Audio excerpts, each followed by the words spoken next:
Well, howdy. This is Mike. CharLee's in the background. He'll be here in a second.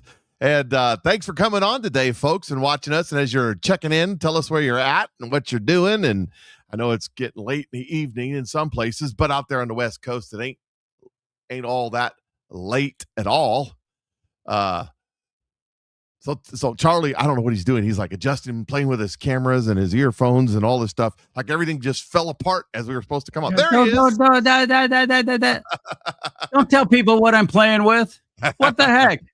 Well, you know, it happens. We're That's used. secret. That's not for public information. We're used to technical difficulties around here. So. I'm playing with my platform. Hello, everybody. Hello, y'all. Yes, I am CharLee Simons, and that's Mike Cook. And this is our show where we talk about it. And Mike just mentioned time zones and all that kind of stuff.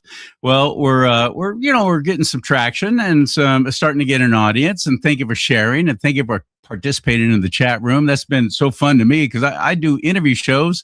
I'm not used to doing the whole live thing, and takes me back to all those years I did radio when, you could actually call the studio and I'd put people on the air and I get to talk to them directly. It's the closest we can get is the chat room thing, but it's been fun. But here's the deal. I noticed I do that with the robocalls and the spam callers. They call me during my show. I'll put them on the air. I love that. The Pitch It Mike show. Yeah. Hey, what are you selling me? That's how I answer. Hey, what are you selling me? Anyway, he mentioned times, and I'm out here on the West Coast. Sorry.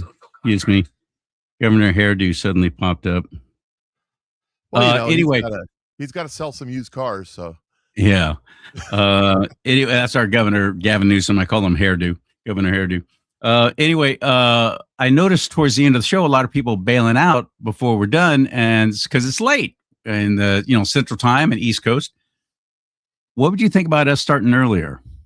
I have no problems. Actually, it'd be nice. I think to be able to start earlier. How about you, Mike? Can you and you in the chat room? Can you chime in? What time would be a good time for you? Well, some people are going to say 3:00 in the afternoon, but that won't work because there's other things going on. So, you got family, got to make dinner, all that kind of stuff. So I'm thinking if we went up an hour, maybe 45 minutes, something like that, but it'll all work out. Mike says yes, because he's out there on the East Coast. Got to go to work in the morning. So, what are you thinking? Stalling for time. Hey, while you're thinking about it, I got something for you. I guess I want to start the show off for. I was scrolling through the interwebs today, and I come across this video of David Lee Roth from Van Halen. And, it's been a week or two since I've seen the guy, and I don't even recognize this. Take a look at this. Take a look at this. This will blow you away.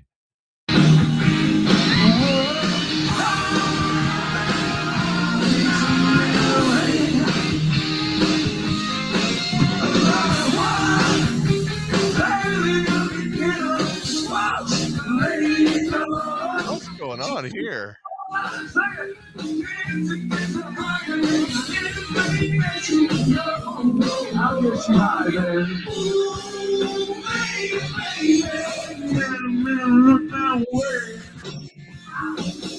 Is he singing along to a voice track like karaoke? He's doing karaoke. I'm not sure what he's doing. That is what he's doing. I think he's trying to imitate Joe Biden. Biden does Halen. Okay, that's very funny. I looked at that. I said, I had it in the background, like I'm scrolling. I didn't have the sound up, and I go back. I said, "Who is that singing?" And then it said David Lee Roth. I was like, "What?" Listen. Yeah, I just saw a billboard for where I live in NorCal. One of the Native American casinos. Sorry, I almost said Indian. They're bringing. Whoa, not Scott. They're bringing. 7-Eleven. They're bringing David Lee Roth. He's going to be here in my area in August, mid-August. Are you going to get tickets and go? I don't have that kind of money. I can't. I don't go to concerts anymore. I don't go to ball games. I don't do anything. When I was in radio, I never paid for a ticket. Now I have to, and I just don't have the money. The tickets are insane. You're out of your mind. I can't. You like $80, $90 to go see David frickin' Lee Roth. That's David. This right here is David Lee Roth that you're paying that money for. Yeah. Think about it. How old is he now? He's got to be 70. He's got to be 70. He has to. Probably older. Yeah. He was rode hard and put away wet. He has had every single female on the planet throw themselves at him. Well, not every single one. Thank God there are still some. Well, now they're not throwing at him. They're wheeling up to him. He's probably, I mean, you can only be treated for so many STDs before it has some kind of adverse effect on your body and mind. You would think. And all those medications to get rid of that kind of stuff, it's got to jack with you a little bit in your nervous system. Plus the cocaine. Well, yeah, there's always that. There's always. Remember, it started really in the late 90s, early 2000s, when all these celebrities who were big in the 80s and early 90s started showing up with Parkinson's. Yep. Michael, Back to the Future. Why can't I think of his name right now? Because I did a lot of cocaine in the 80s, probably. Yeah. Well, I did not. I did. Michael, what the heck? Why can't I think of his name? J. Fox. Michael J. Fox. Yes, I got it. With he was kind of like one of the first ones to go public with it, and everybody was, oh, that's just terrible. Are you kidding? He was a coke whore. He was known in Hollywood as anywhere, anytime, snorting off of anything, and it jacks with your nervous system. It's a stimulant for your heart, your brain, and it jacks with your body. Crank is even worse. Meth. Look what it does to people. So all those years of cocaine, as much as you want, anytime you want, then add in the booze. I'm paying for it. And I didn't do as much as those guys. It was, I was looking for this story and I'm not finding out. What the heck did I do with the story? I thought I shared it, but I guess I didn't. Oh well. So I don't know where I was going to go with that. I know. It was Whitney You can't Houston. relate. You're not a former druggie. Look at you. I know, right? You're fumbling, mumbling. You can't even get your thoughts straight. And I'm the guy who was the cocaine maniac. Yeah. Whitney Houston. I can't even think of Michael J. Fox, and I'm making fun of you. She said that when being interviewed, if she was on crack cocaine, she said, "No, I don't do no crack. Crack's for poor people. I do cocaine." I've forgotten about that. Oh, that's funny. My brother, on a serious note, I lost my brother in 2017, booze and meth. And he started first with pot. So anybody who says pot and marijuana is not a gateway drug, you're an idiot. You're either an idiot or you're a liar, because it absolutely is. I've seen it in way too many lives, too many examples of it. It starts there, and then you just go next level and just gets more and more, and you're searching for a bigger and bigger high. And that's what he did. Started off with pot, and then turned into cocaine, and then got poor, and it turned into crank, and then crank turned into crack, and crack turned into meth. And now he's dead. The problem with marijuana, everybody says, oh, it's natural and all that stuff, but it's a gateway. You know what? There's a lot of things that are natural. Polk salad is natural. Arsenic is natural. Arsenic is natural. I don't see anybody smoking that. Exactly. So only one time. You'll do it once, and that's the end. Mercury is natural. You sure? Yeah. That's from the earth, for heaven's sake. Uranium. Natural. Natural. So stupid. Every time I've heard that argument, I've heard so many times, well, it's natural. God created it. God created a whole lot of things. And he also spelled out in his word about don't eat that. Yeah, right. Don't drink that. Well, one of the things. Sober mind. So I've been following a couple of these. There's been a handful of former witches, tarot card readers, prognosticators, Satanist type people. They're all out here in California now. They hold public office. Well, that's true. They're big time followers, like millions and millions of followers on TikTok or Instagram, wherever. They, in the last few weeks, have turned to Christ. They've abandoned everything, and they've turned to Christ, and they're out there talking. And one of them's been around for a little while. I've written them. I've tried to get them on my show, and they'd never respond. One of them is Craft to Christ. She's over in England. She's a couple years, and I want to try that.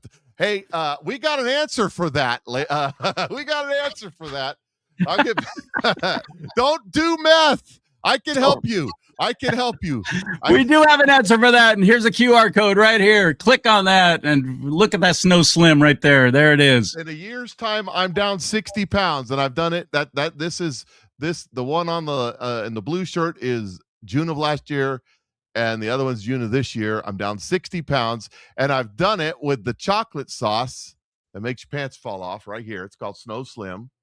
It is proven that the ingredients in there, Morocell blood orange extract, that 94% of the people who participated in the double-blind test that took that product lost weight over 12 weeks. So don't do the meth, do the chocolate sauce. I'm telling you, it's way better for you. Thanks for the plug. Anyways, back to what was I talking about? That I don't know, but I wanted to bring this up real quick because I like this comment. We were talking about David Lee Roth and how bad he looks and not moving very well. Red Rocker, Sammy Hagar, in great shape, same age as Bill Clinton. The difference is Hillary. Well, that would weigh on you. You Good imagine job. waking up to that, but he doesn't wake up to her because she lives like in Nantucket. She lives in Nantucket and he lives somewhere else. I don't know, but it's probably how far away around the planet can you get from Nantucket? That's probably where he's hanging out. I don't know, but I heard there was once was a man from Nantucket, but I don't remember. Yes. But we're going to keep this show PG-13 at least. I don't know what you're talking about, Mike. What are you suggesting? How about suggesting anything? Hey. Oh, I know what I was talking about. So I was watching that gal, Craft. Oh, Jessica Craft. Is that her? Who? What? Just the witch, former witch. Craft to Christ. I don't know what her name is. That's her TikTok handle. And Jessica Craft to Christ. There it is. She said she was pointing out that in the occult side, anything that interacts with your mind. Just hit that link up there or send a message to patriotmikeshow@gmail.com and I'll walk you through the process and CharLee will get the credit. Okay, so it'll help you out. It's easy peasy. Win-win. Right. So since Mike and I have been involved with Nueva Life now for how long now? Half a year at least. Well, it's existed for a year. About a year now. But Mike and I together, me being on Mike's team, and Mike has built up a great team and he's doing well and people are enjoying the product so much and they're all working together synergistically and they're all making money off of it. And then you look at my team that I've built. Well, it's hard to do. It's all me. It's all me. Are you kidding? I'm the David Lee Roth of podcasting and Nueva Life. Just a wreck, just a train wreck. Well, let me tell you about what she said she said that marijuana, anything that alters your mind opens the door to the demonic.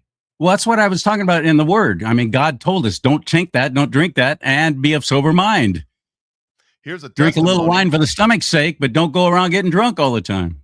Jeff says he takes Alive. My wife takes it too. That's the greens that we have, and people are loving that product. So there's tons of products out there. So anyways, moving right along. What else we got to talk about? Hey, have you seen this story? I know CharLee's a little, he's not in his office, so he's a little bit, he doesn't have all of his material. I haven't even seen the news today. I don't know what's going on. I had Mike is the one that let me know that we're bombing Iran again. I didn't know that. I haven't got to that yet. This is out of New York City. Listen to this, and I've got more to go with other than this Fox News blurb. Welcome back. Tracking a developing situation out of New York City right now, specifically Midtown East Side, where a 38-story building under construction, according to the FBI, is apparently failing. Bricks have been seen falling off of it. What? Multiple columns have been seen buckling. They're reporting that. What are we in Mexico? Floors 21 and 26 of this building under construction. So they're keeping an eye on this. They're reporting that they've got 40 of their FDNY units on scene right now with over 100 firefighters and EMS responding to this. So this is a building in New York City that's being refurbished. Turns out it used to be the Pfizer building. I don't know if that's a conspiracy or not, but it's falling down right now as we speak. And here is somebody TikTok filming from inside the building, construction worker. Oh, good. So we do have that video. Buckling frickin' beams. Good heavens. Yeah, I'm looking at that going, I'm not staying there. I'm not filming this except on my way out. Yes, get out. Yeah. And then there's somebody else in there too. Hey, look at this, everybody. And look, I can actually push this one over. Those are Democrats right there walking around filming that. Oh, gosh. I think I got a little loaded. Here's a little more. Thanks, Democrats, for the news footage. Yeah, we needed it, right? Building has continued to move since we got that support. We evacuated the building. Yikes! Started evacuations of surrounding buildings. We have a frozen zone and a collapse zone set up, and we are working with the buildings department and the building engineer to make sure that this is safe for our people and for all New Yorkers. If that's not one of the craziest things I've seen, Kim Clement predicted strange July. It's only the 7th. We'll see where this goes. Hey, Inspector Kate's up in Canada. That's how you build things, isn't it? Up there, isn't that how y'all build things? They do better than that. Canada. All the New Yorkers just lollygagging outside the building. Look at them. You've of course heard the phrase, it's like watching grass grow. Well, here's like watching a building collapse. Yeah, in real time. Exciting. It sounds like fun. Anyways, so there's that story. I don't know if you got one that's crazier than that, but that's a story. I do have one that's fairly crazy, and that is Governor Hairdo out here in California fought against the billionaire tax. It started off as a millionaire tax, and then they were like, oh, all these millionaires were going to leave, and actually, they're gone. Excuse me. And so then they go, well, we're going to attack the billionaires because they got all the money and they need to give it to us. And of course, all the socialists, they just squealed with delight, like their little tingly parts downstairs have been touched accidentally. And they were all giddy about getting to tax the wages, take money away from the billionaires. That's until right. The billionaires started leaving. And then Governor Hairdo decided that he's going to run for president. I don't know if that's going to happen now, though. According to my friend Mike Cook, it's not in 2028. No, he's going to. I mean, let's see, his secretary, was it secretary? I don't remember. His second in command. Chief of staff. That's what I'm looking for. But it was Alex. Pled guilty. Just pled guilty. Yes. And that's because one of her staff members was, for the last 2 years, been wearing a wire for the FBI. And on that wire, they incidentally caught Alexis Podesta, no relation to John, wearing a wire. And this house of cards is about to completely be swept out into the Pacific Ocean in California. Yeah, he's going to go the way of Eric Swallowell. And resign and go away. My name. I did not steal it. Ask my fans that are in the. I've been saying it for a couple of years now. So yeah, you stole it from me. Don't be lying. Fang's boyfriend. Swallow well. Anyway, Governor Hairdo suddenly turned against the whole billionaire tax, and he started campaigning against it, going, no, this is a bad idea. No, I'm not going to support this. No, I'm going to. Well, now he's all lame ducky. Who cares what he's going to do? And he sees all these socialist pieces of crap getting elected all across the country, and he's emboldened. Yeah, he's going The whole Democrat Party is going to turn socialist. They're going to be communists. If this turns into a violent conflict and some kind of a civil war, it's not going to be against us Republicans and we MAGA types. It's going to be against Democrats, socialists against Democrats. I really believe that. Anyway, Governor Hairdo is now proposing this. The Newsom is saying it's time for a national billionaires tax and a new social contract. The billionaires and the trillionaires. 10% of people in this country own 2/3 of the wealth. How dare American they? Wages have stood still, and the costs across the spectrum, cost of living, has skyrocketed. The system is fundamentally broken. The White House wasted no time responding to Governor Newsom. So there you go. So he doesn't want it done in California because the Californians are leaving. So he's now taken. He's definitely an animal of convenience, and whatever is easy picking right there on that fruit tree, he's going to grab for it. And now he sees all these socialists getting elected all across the country, and he is now suddenly saying, "Well, it's not going to happen in my tax, in my state, if I can help it, but everywhere else." Yep. He's proposing. Did you know that they chased Elon Musk out of California a few years ago? He's gone. And Oh, yeah. with his initial public offering, it was $208 billion in taxes that California didn't get because they chased him out of there. Right. Wasn't nice? And he was talking about, I said that Gavin Newsom wouldn't run for president. I said December 31st, 2025. This is what I said that felt like the Lord was telling me. Ilhan Omar will go to jail for a long time. Tim Walz, and you see the investigations that are going into her right now. Tim Walz will step down as governor. Tucker Carlson converts to Islam. I got screamed at over that, but have you seen him lately? Dude, you were right. It's happening. I know. He was explaining about how awesome Sharia law is. I've watched it. He was doing it on one of his shows. Yes. Many people in government will self-deport, and the rest of that sentence is either the nation to a non-extraditable country or the planet. Or the planet. Comes first. Mhm. Gavin Newsom does not run for president. Now, I've been saying that means he doesn't go to the first. We will not. He may announce his candidacy, but he won't make it to the first primary in Iowa. And AOC does run for president. And I'll go further to say this: AOC will win the most primaries, but I'm not sure she'll get the nominee with the super delegates because the Democrat Party's rigged. Just like old Bernie Sanders. Are they going to try and pull a Bernie Sanders on her? Well, the people who control the party apparatus are still the old dog, the Nancy Pelosi's, the Chucky Schumers, the Clintons, the Obamas, et cetera, But there's this wave of not even Liz Cheney, not Liz Cheney, same thing. She's a Democrat. She just doesn't say so. Elizabeth Warren and Bernie Sanders, AOC, Rashid Tlaib, Ilhan Omar wing of communist Democrats. But now we have the Zoltron.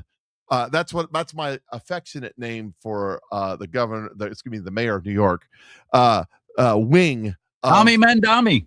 Of a radical Islamist fascist, commo-fascist.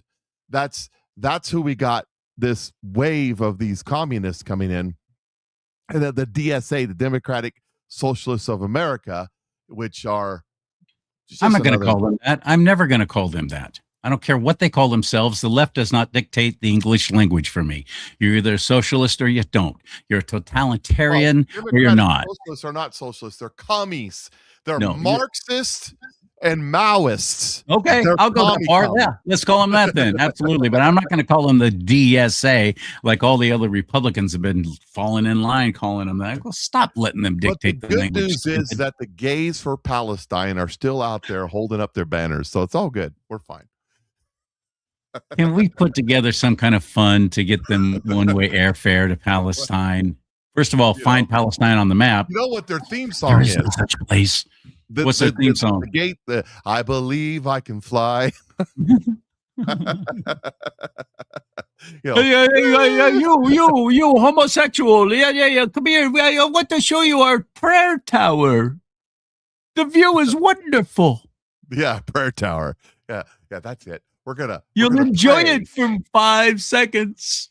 All It's the way not down. the fall. It's not the fall. It's that sudden stop Just at the the end. bounce. And if Yes, you're I still know. living, we'll stone you. It's great. No problem. Exactly It's right. not the marijuana. It's not the After we marijuana. do horrible kind of things, stoning. after we mutilate your body and stick things in places and so on and remove stuff. That's what they do. That's what they do. If this sounds like, oh, this is gross. I can't believe that. This is what they do. This is who they are. This is their people. This is their religion. It is a religion of peace, according to George W. And Obama. There's nothing peaceful about it. It's a lie. It's a scam. And I am so heartened by all the conservatives and Christians that I'm seeing starting to talk about it, starting to bring it up because it's growing in their areas.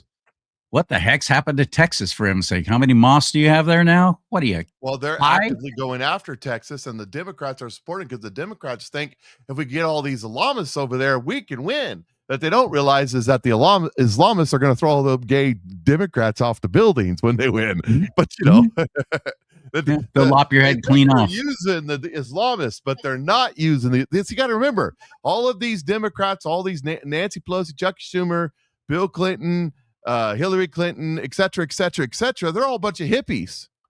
They're all a bunch of peace and love and get high. And, you know, if you can't be with the one you love the one you're with. These guys, other folks they're religious radicals. Absolutely. Well, the left are religious radicals too. They just worship the government. That's their God. Just truly is. That's what communism is, replacing God with government. So it's exactly what communism is. Hey, did you see some of the fireworks festivities going on all around the country? It was very exciting, celebrating our 250th birthday. I was hoping to get a date and be able to go to some kind of fireworks show, but I just couldn't wrangle it because I'm not nearly as popular as I think I should be. And we blew stuff up in my backyard. I couldn't so get it a was date good. to go to a Dad Blame fireworks show, but then I missed the last minute. So I just wanted to check out some of the different places around the country where they know how to celebrate the 4th of July, Independence Day, for heaven's sake. Like, for example, no, that's not it. Wait, here we go. Newport Beach, California. This is very, very exciting.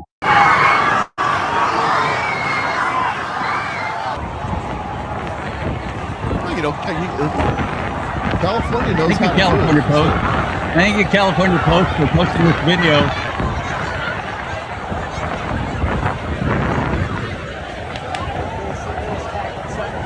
You got to see where the horses charge into the crowd.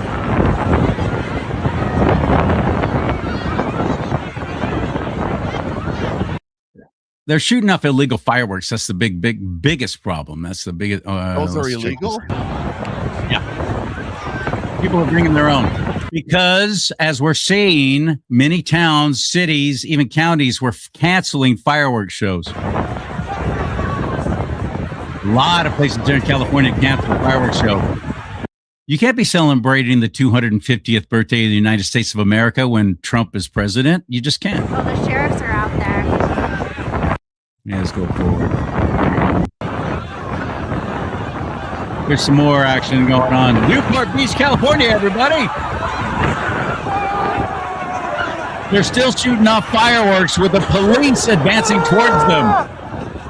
Yeah, so out here in Freedomville, Central Missouri, we do it legally.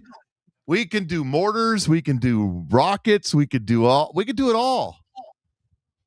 Well, I like this one right here. You know, we need some theme music here. I guess I'll just sing it and see if I can make it match up here. You ready? Here we go. Dun, dun, dun, dun, dun, dun, dun, dun, dun, dun, dun, dun,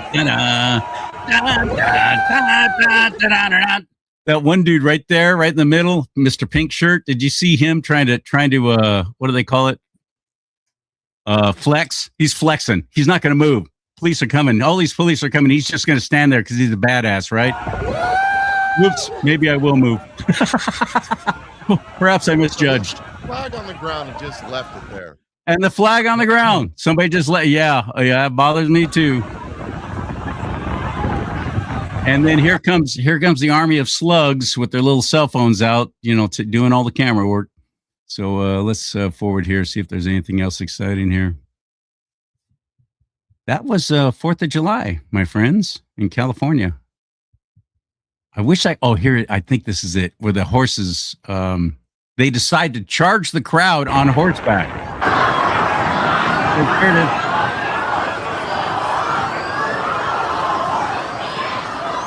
You're running from horses. What's the point of that?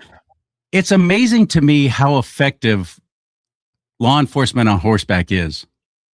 How well it works. People are so intimidated by horses, especially these city folks. Those are, we country folks, and we grew up on ranches and grew up around, being a cowboy and doing rodeo and all that stuff. We know that no horse will ever run over a human being. Did you know that? Really? They will do everything they can to avoid stepping on or running over a human being. But those watching all these people freak out when the horses start advancing towards them, I thought was kind of funny.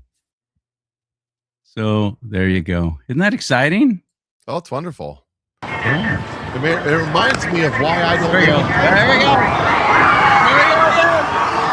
Oh, run away! Run away! Then David Spade with a mullet. Run away! California is so lame. Here. Now, We truly meanwhile, suck. in Washington, D.C., it looked a little something like this. Yeah, that's exciting, man. Isn't this amazing? Oh, I love it so much. I wish I could have been there. If I had the money, I would have fully been there. But this kind of stuff we do around here all the time. I have friends who were there.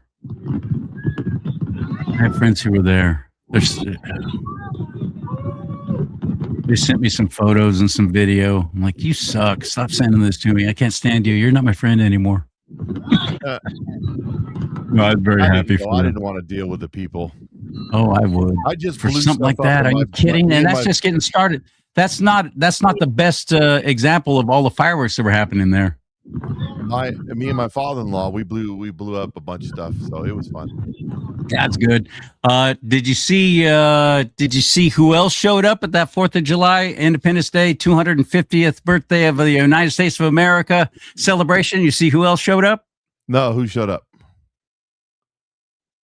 New York Times' David French, creator of Blow the Stack on Substack, Charles Blow, and co-host of The Weekend, Eugene Daniels. They look friendly, don't they? Charles, welcome to the show. It's nice to have you. They look so friendly. It is hard to imagine that Donald Trump doesn't know about Patriot Front or what they did on July 4th. Why doesn't he just say, you're not welcome here? It's consistent with what he has done before. He has refused to condemn the people who marched in Charlottesville. He has refused to condemn the problem. Okay, shut up. I don't care what you have to say. I just don't. But here's who they're talking about. That I think that what we're seeing here is that silence is not neutral. Silence is not benign. In a war against evil, you have Paid the for choice to by your vociferously tax dollars. condemn it or Brought to support you it. And those by are the your only two options. And when Southern you Not this decide group. that you are No, acquiescing to not it, this group. You are allowing this group. and you are granting permission. You betcha. What does this White House, David, think they're getting out of this? That Shut up. Again, shut up. I don't just want to a hear you. mountain of racist statements, hateful statements throughout the course of his presidency. I mean, we just had a Supreme Court. Trump has made hateful, racist statements throughout his presidency. Here's another question for you, moderator. Really? Can you quote one? Case where I believe it's Justice Kagan wrote out so that we could not turn away a lot of the racist things that came from Trump in his administration about Haitian immigrants, for example, in Springfield, Ohio, I bet he including sits with things his like legs crossed. poison the blood of our country.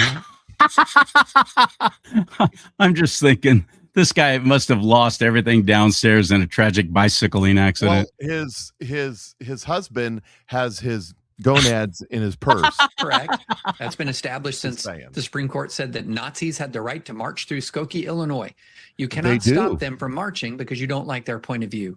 That's basic Constitution 101. Especially But when the they're all deeper paid and for by bigger the issue government. is why That's the leader right are there, we that seeing dude such a with the sunglasses. resurgence of blatant and overt racism from the highest part of the country all the way to sort of the lowest level posters on Twitter.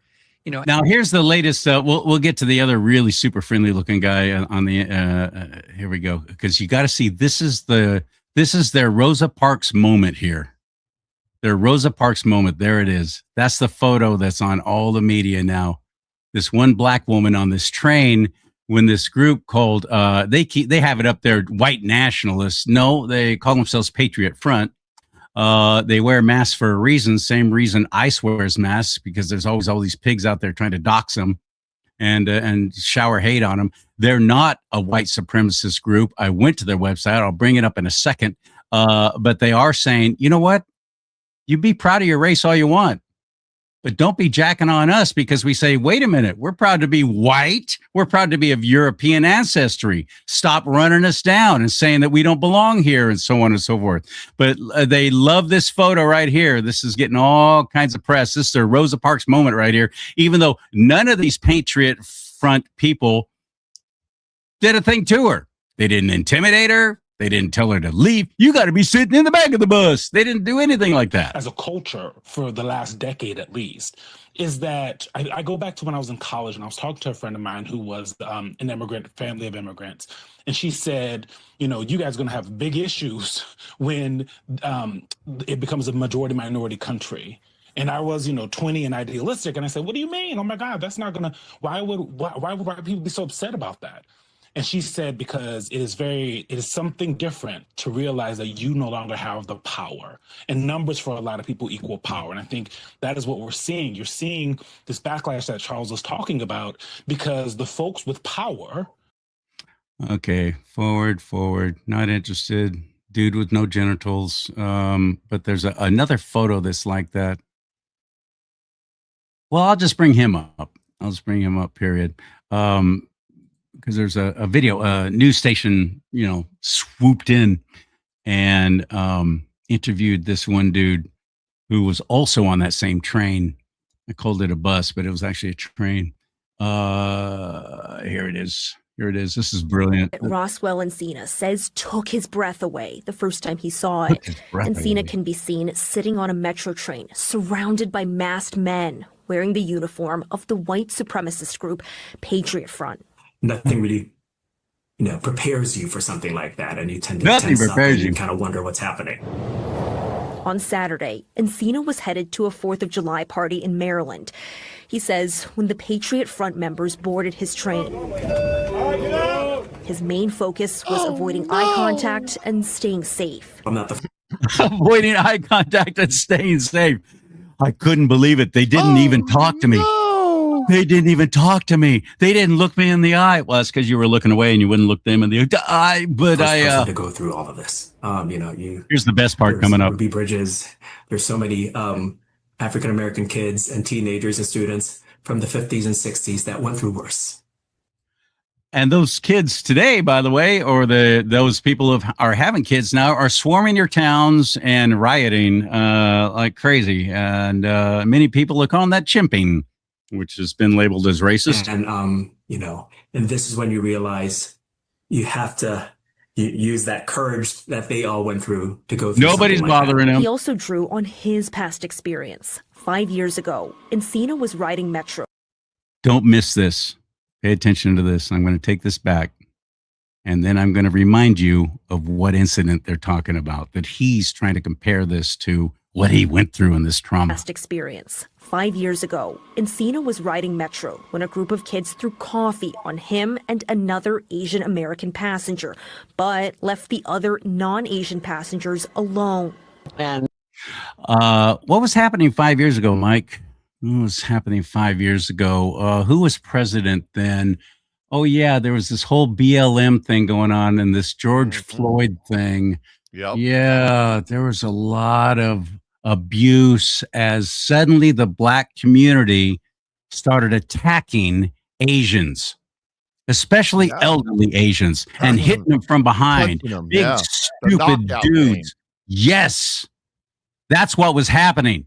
Nowhere in this story do they say, oh, by the way, what was the color of those dudes on that train when they threw the orange juice on you or whatever it was? The milkshake. Oh no! I mean, I can't believe this is happening. It's kind of hard to believe that was almost 5 years ago, Amy, that when we first chatted about all this.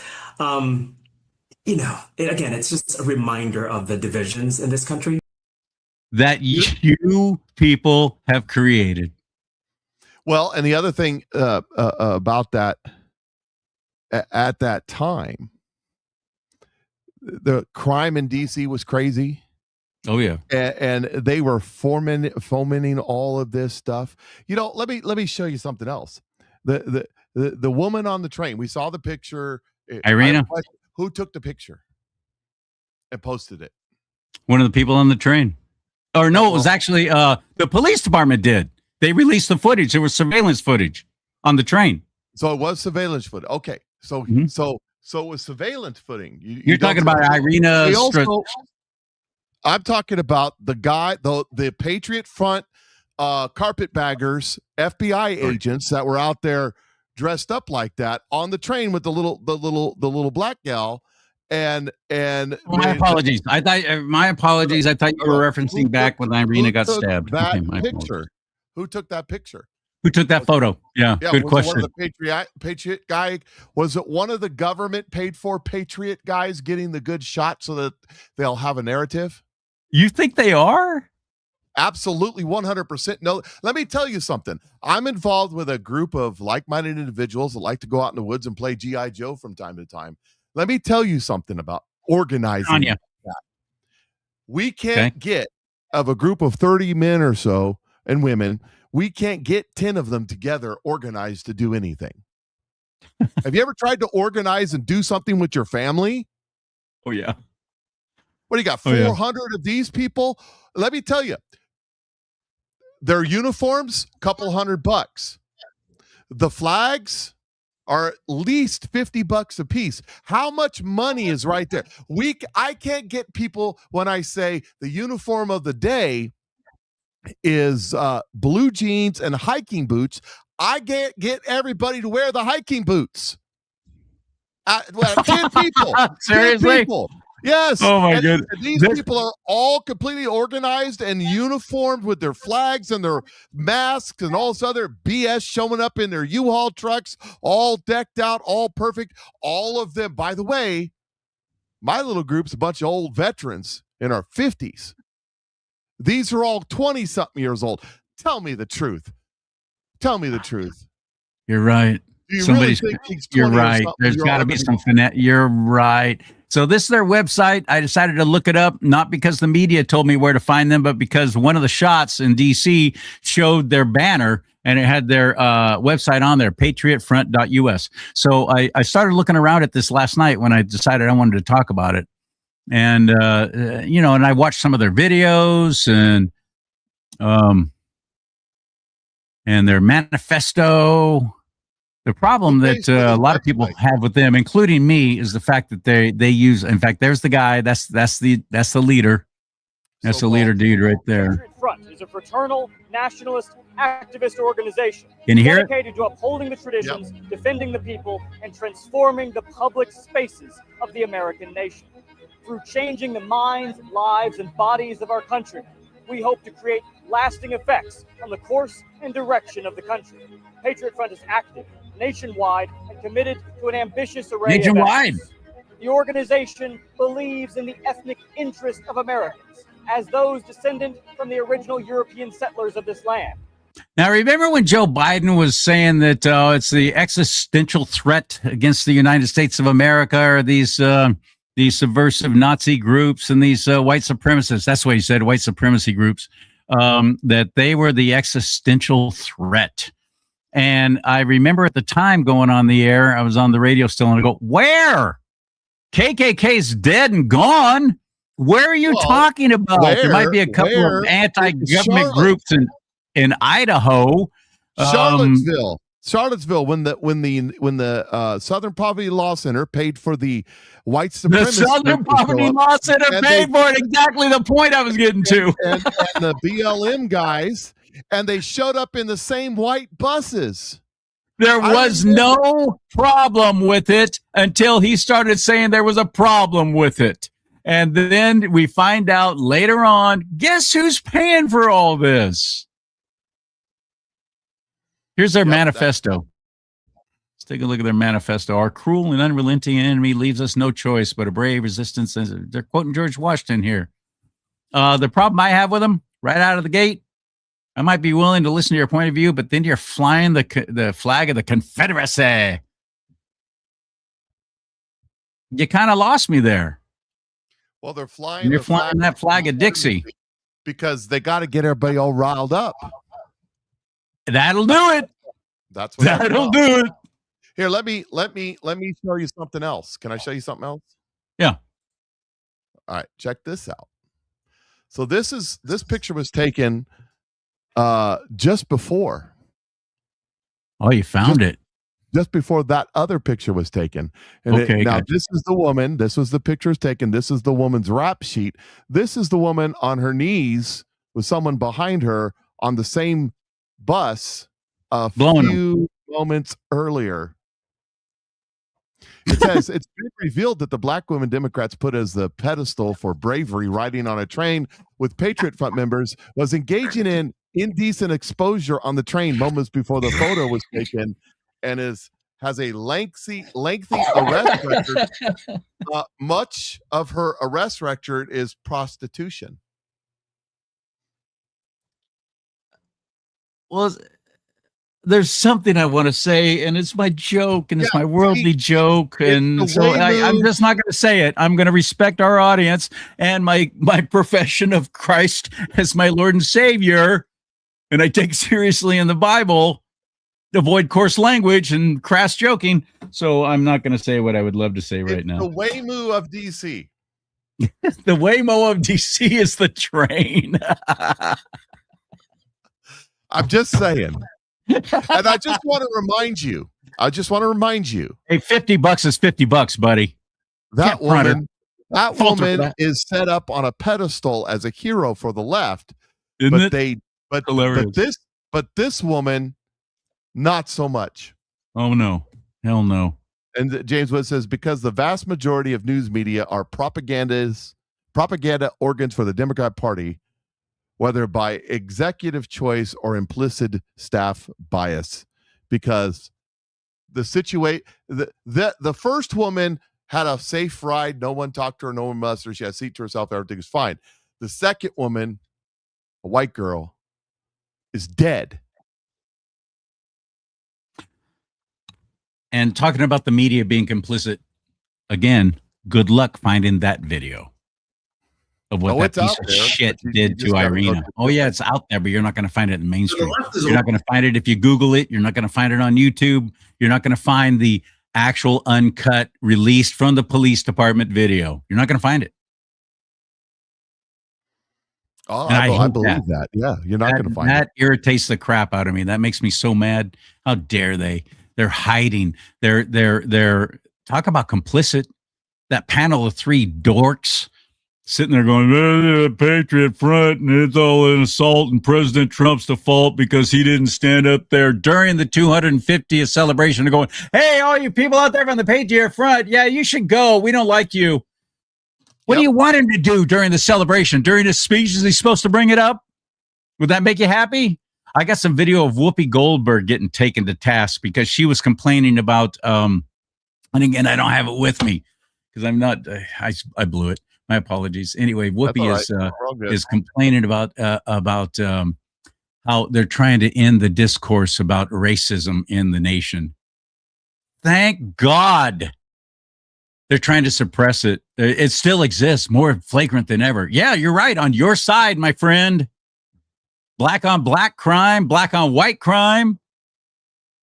That's what's really happening. The most racist people I've ever known in my life are not white. Yep. And I'm a good old boy from Bakersfield. I've met a few races. Some even in my family, maybe. I know. I'm not one. My grandfather, I loved my grandfather. He was half Cherokee, half Irish. And his attitude was, son, we're all the same until you treat everybody with respect until they do something to show that they don't deserve it. Yeah. I've never forgotten that. What was that? Judge people by the content of their character, not the color of their skin. Not the color of their skin. There you go. That's exactly what that is. I mean, isn't it? Don't you think? Pretty much. I'm looking for oh, here it is. Did you see the Dolly Parton controversy that's out right now? Oh, what? You know, I was so thrilled when I got to interview her. Because I've been in country radio as a radio DJ. Most all of my career has been mostly country, including Nashville. So I got to interview real quick. I got to interview Dolly Parton, and I was all excited about it. And then I went to her concert over there in the Bay Area, San Francisco.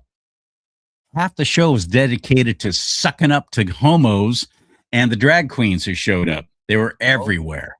And instead of her song Jolene, she doesn't sing Jolene. She sings drag queen, drag queen, drag queen. And they all squeal with delight and start making out in the audience and everything. That's a Dolly Parton concert. Well, good. This will go right along with that.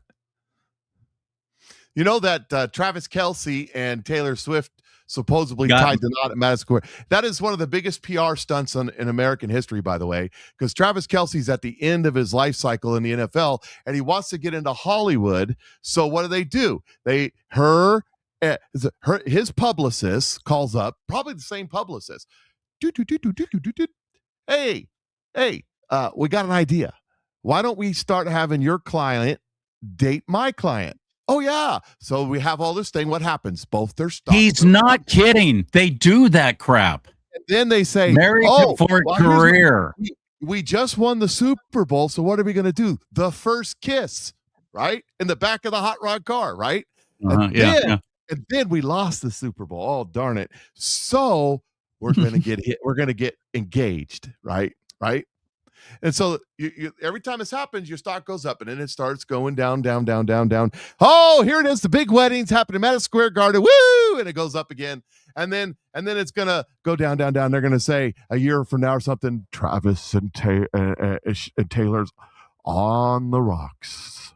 Oh, they had a dispute. And it goes back up. Nothing says true love and devotion and the ultimate in romanticism than having your wedding at the Madison Square Garden. I'm telling you. But wait a second. I thought that when you had your thing at Madison Square Garden, you were a Nazi. Isn't that what they said about Trump? But I don't know anything. But what do I know? Anyways, here's Dolly Parton, because they donated a couple $1 million to her book thing. So she gives a heartfelt thank you, but she says something kind of weird. And she makes a weird gesture. Now, I have no, this is what I do on my show. I don't know about you, but when I start talking conspiracy theories and I have no proof, no evidence, no nothing, just something that I think is weird, I got to put my conspiracy hat on so everybody knows that I'm talking conspiracy here and not fact, because I don't know. But here we go. Taylor and Travis, it's Dolly. And I was just told that you two are making a donation of $2 million to my imagination library. Thank you, thank you, thank you. I'm blown away and overjoyed with that gratitude. Now, it's evident that you two have made giving back a key part of your lives. So, hey, when you have your firstborn, can I have it? Because that is going to be one special baby. You know, the mission. When you have your firstborn baby, can I have it? Can I have it? And when can I have it? When you have your firstborn, look what is that? Oh my good Lord! I see what you're pointing at now. Holy crap! Back a key part of your life. So, hey, when you have your firstborn, can I have it? That's not an accident. One special baby. You know, the mission of the Dollywood Foundation is to dream more, care more, learn more, and adrenochrome for everybody. Again, for your very generous gift, and we'll continue that mission even in bigger ways now with your money. So thank you, and know that I will always love you. Mwah. Okay, so I thought about that. Well, maybe she's just got a habit of, because when I'm off the screen or down here where you can't see it, I'm sometimes playing with my fingernails. I got this habit of rubbing my fingernail, and I thought, am I making That that was not an sign? accident. Yeah, I couldn't without thinking about it do it. You understand what I'm saying? But maybe Yep. it's just I don't know. But I've got more. I got more on that because some people posted some other stuff as you go down the rabbit hole. And I'm not saying that she's saying Like this one. Dolly and Bucky's. Nobody loves anything more than boobies and beavers. You are put on timeout right now, Jay Boland. You are put on timeout. Oh, Lord have mercy. Ought to be a law. I'm telling you. Wait a minute. Anyways. Is this true? Is this true from Marita here? Erica Kirk did the same thing right after CharLee's death when she was on stage with the president. Is that true? Yes, she went, "I love you." That's different. Yeah. That is you got to have your thumb sticking out. When you do your thumb sticking out, that's actual sign language for yes. Let's see, how does it go? I love you. Yeah, that's sign language. You're right. But this is different. This is hook 'em horns if you're in Texas, but everywhere else, this. Right. It depends on how you do it. And I see this at Christian rock concerts. People in the audience doing this to the stage. They're not doing that. They're doing that. There's a lot of Christian music that isn't. So there's a real popular Christian song right now that it's like plays on the Christian radio and stuff. And it's a Muslim singing it. So she's not singing the Christ. She's singing the Allah. Oh, really? Yeah, you got to watch out for that. And there's a real popular AI Christian artist. Now, here's some more. So here's this. This is just a still. Just you get a good look at what she was doing there. There she goes. There it is. And then there's this picture everybody's pointing out to. Covering her eye. Yeah, Son and that's supposed to be part of the, the thing. It is part of it. But I don't know for sure 100%. I just found, just the whole "can I have your firstborn child" thing without any of the considering what's going on in the world. How is that even appropriate as like a whimsical little joke? I just can't wrap my head around how you would say something like that. How you would think about saying something like that. I just don't understand. In my opinion, it's just weird. It's just plain, and I do believe that many people in Hollywood and in the industry, music industry, are compromised, sell their souls to get their fame. And so I'm not saying Dolly Parton did, but there'll be signs, literally in some cases. Like for example, the witchcraft that's in hip hop. But see, it's not just in hip hop, by the way. Witchcraft is in all the music. There's Taylor Swift's last tour, right? There's a moment in the tour where they like dressed in like red robes and they danced around in a circle and they had this bubbling pot of something steaming. Oh, it was wicked. Oh yeah, I saw that. So my wife kind of fit into that controversy. And one of the things that's been reported is that people that went to the concert, even though they were holding their phone up, recording the concert, right? It didn't happen. You say they don't remember it happening. Then they'll go watch it on the phone. They're like, I don't remember that happening.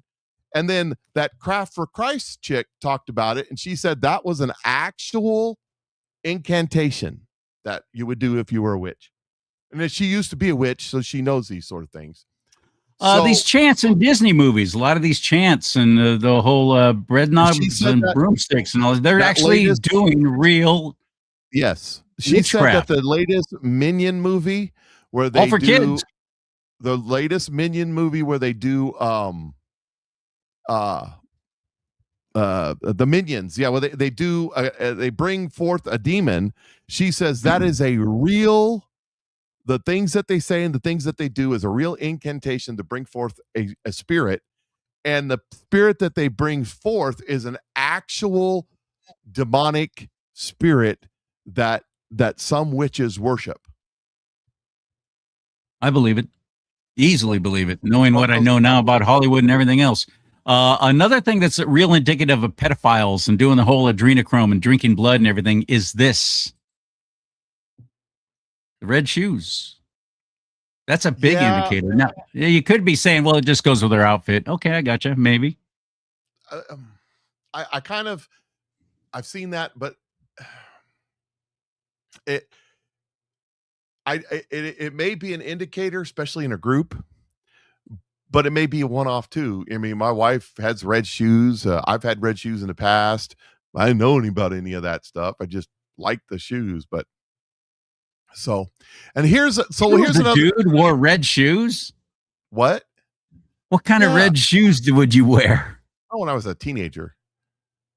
Like what do they call them? What was the big hot shoe in the 80s? And they were loafers, and I don't know. I can't think of the name right now. All communists love satanic crap, and now they love Islamists. Weird. You're right, Inspector. Well, it's the same. It is the same. So Harry Potter movies. There's another one. Oh yeah, I haven't watched one. Yeah. Here is hip hop music. Just watch this. Africa Bambaataa created hip hop. He was dressed like Pharaoh, bringing the curse of Egypt to America. Through this hip hop culture, that curse is what we are seeing. Jay-Z, when I see these things popping out of his head, he looks crazy. And this hip hop culture that we keep it's taking us straight to hell. I'm like, Switch Doctor, Shaman. It is. It's the hair of a shaman. He's basically a male witch. Jay-Z is tied into Maria Ambrapovich, so she's queen witch of the celebrities. He just did a whole video with her casting a spell over him, even in the video. Oshun, who Beyonce decorates herself as when she was pregnant, that's the goddess she basically went to get fertility, because Oshun is the goddess of fertility. Witchcraft in this stuff is so prevalent.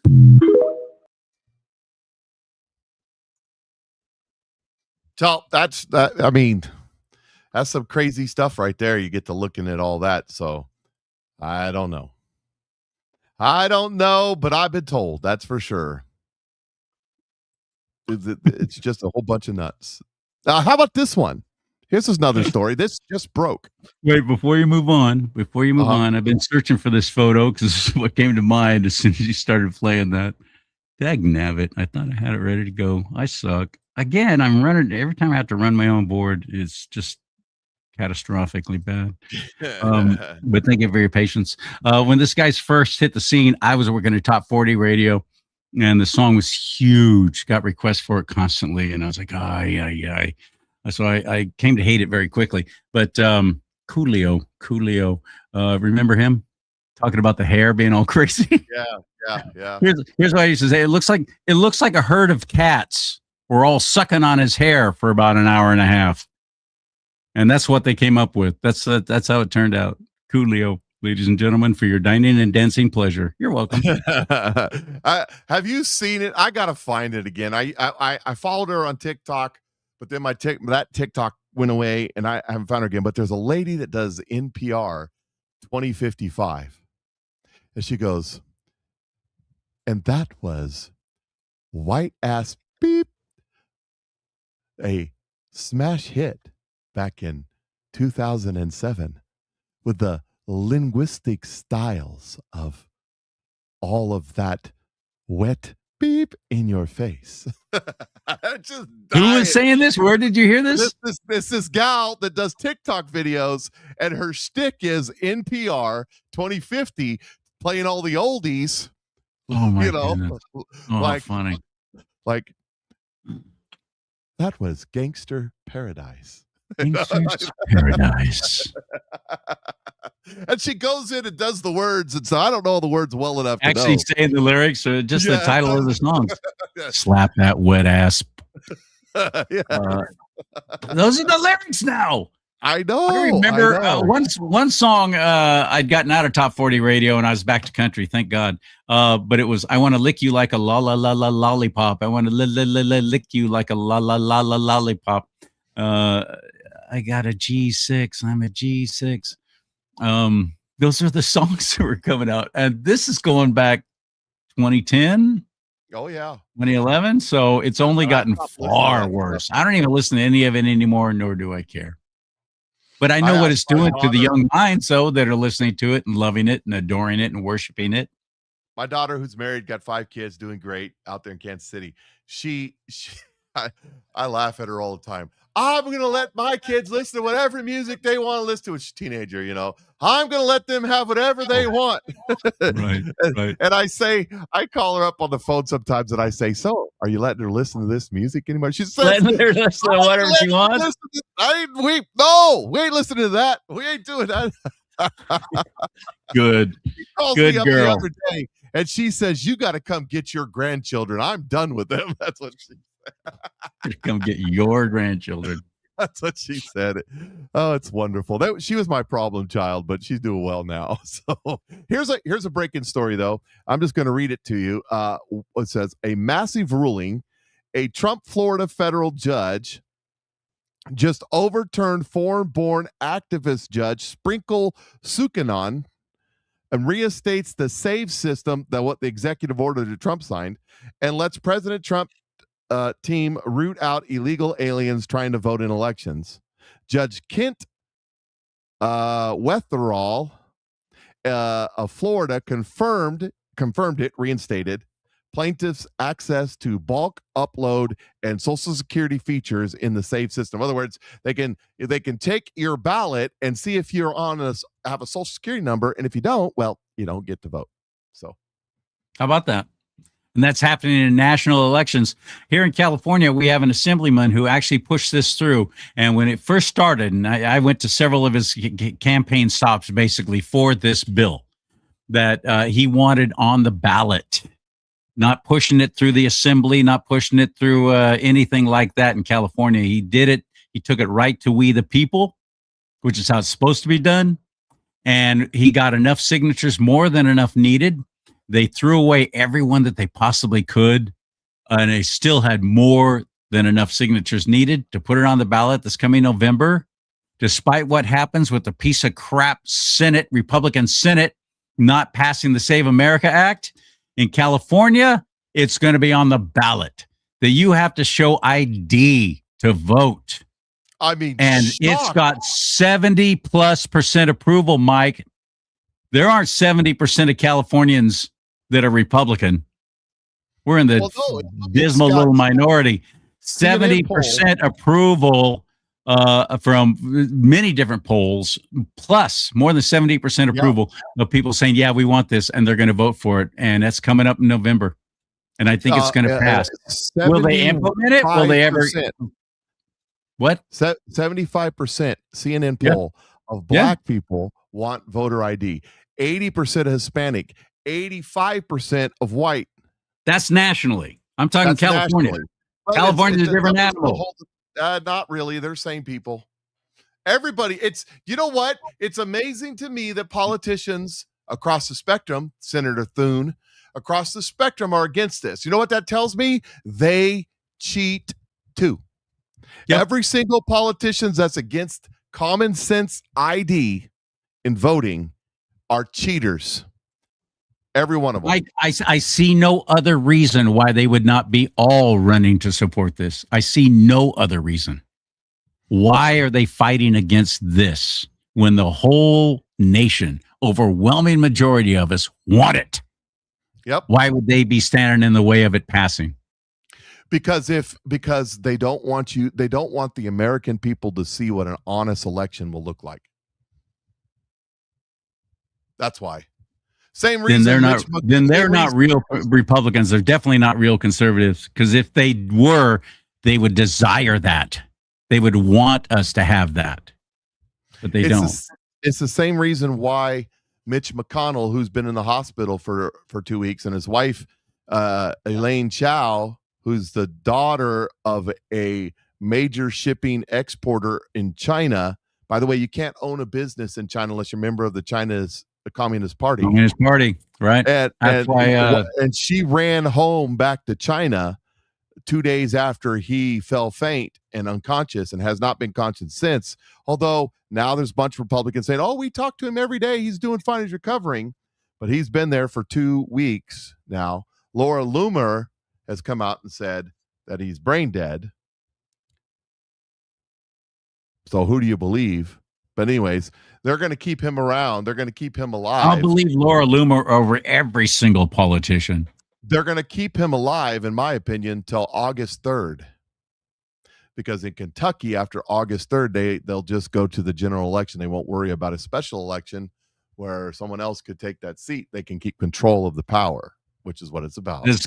Forgive me for my ignorance on Kentucky politics, but is there a Republican or a Democrat governor there? It's a Republican, I believe. Okay. Not 100% so he could appoint somebody, at least to carry out the rest of the term. It depends on the state. I think it has to be a special election. Does it? Yes. And by August 3rd, the rules are by this many days before the election. If something was to happen, then you just go into the next election. You leave it vacant. I think that's what they're. Are there any good, solid, real conservatives? Well, see, he's not running. He's not running for re-election, and the Trump endorsed candidate won the primary. I would hope he's not running for re-election. That would be insane. Kentucky has a Democrat governor. Oh, they have a Democrat governor. Interesting. Yeah. Okay. Yeah. Speaking of politicians, this is that I think this is from that new. Somebody tell me. Yeah, it says Angel, so that's what it's from. That new Young Washington movie. And this is a scene. I haven't seen it yet, and I tried to find it in the theater around here. It's already moved on. Yeah, it'll be out on Angel Studios for too long. I want to see it. This is an amazing little video. Watch this. He wants to know who you are. Why? I ordered my warriors to shoot you. All of them. The men never miss. They're talking to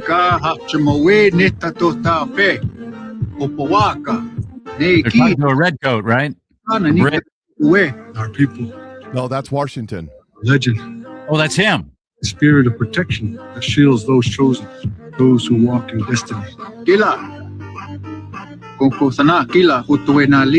Creator chose you. Tila. You've been shielded. So ask again, what are you called? My name is George Washington.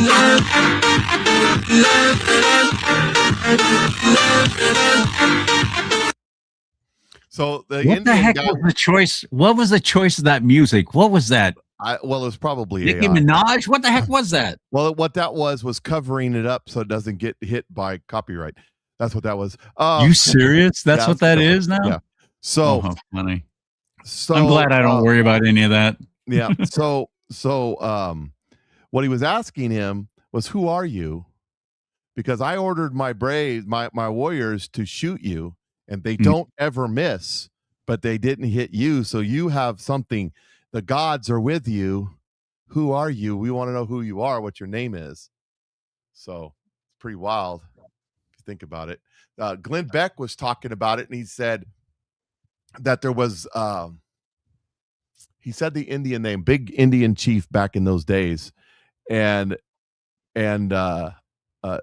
George Washington gave him one of his medals, and that Indian chief wore that medal proudly because his brother George Washington gave him this medal. For his whole life he wore that medal. That's cool. Yeah. Thank you, Inspector Cates, for reminding me about this. Here's another movie I want to see. Citizen Vigilante. Although you spelled it wrong, buddy. He says that's it's awesome. Canadian spelling. That must be it. That must be it. A little off. So, Citizen Vigilante has been banned in Germany and several European countries. They literally are not even allowed to show it because it's talking about somebody. Remember the movie with Michael Douglas? It was in the 80s, if I remember You right. lost me with Michael Douglas. I don't care for him, so I don't ever watch. At the time, he was cool. It was called Falling Down, if I remember right. Oh yes, I did watch that one. That's an excellent movie. I didn't realize that was Michael Douglas, but I guess you're right. It was, wasn't it? Excellent movie. Yes. And this, I guess, Citizen Vigilante is along the same lines, where he just kept getting harassed and kept getting picked on, and bad things happening to him by illegals. And he just finally has enough. So, I mean, we saw a whole series of movies like that, starring Charles Bronson, Death Wish. I've seen them all, by the way. Some of them are really bad, but I watch them anyway. And it was all a vigilante thing, and everybody loved that. But this movie, Citizen Vigilante, because it's about the illegals, exclusively talking about the illegals, and this guy's finally had enough. And he starts taking the law into his own hands. And they're freaking out about it in Ireland, England, Germany. All the European countries are banning it. Can't even watch it.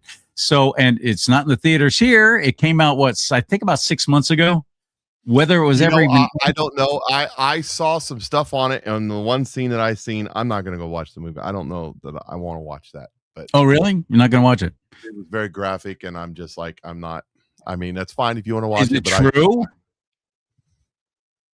Probably, but that's not. I'm not going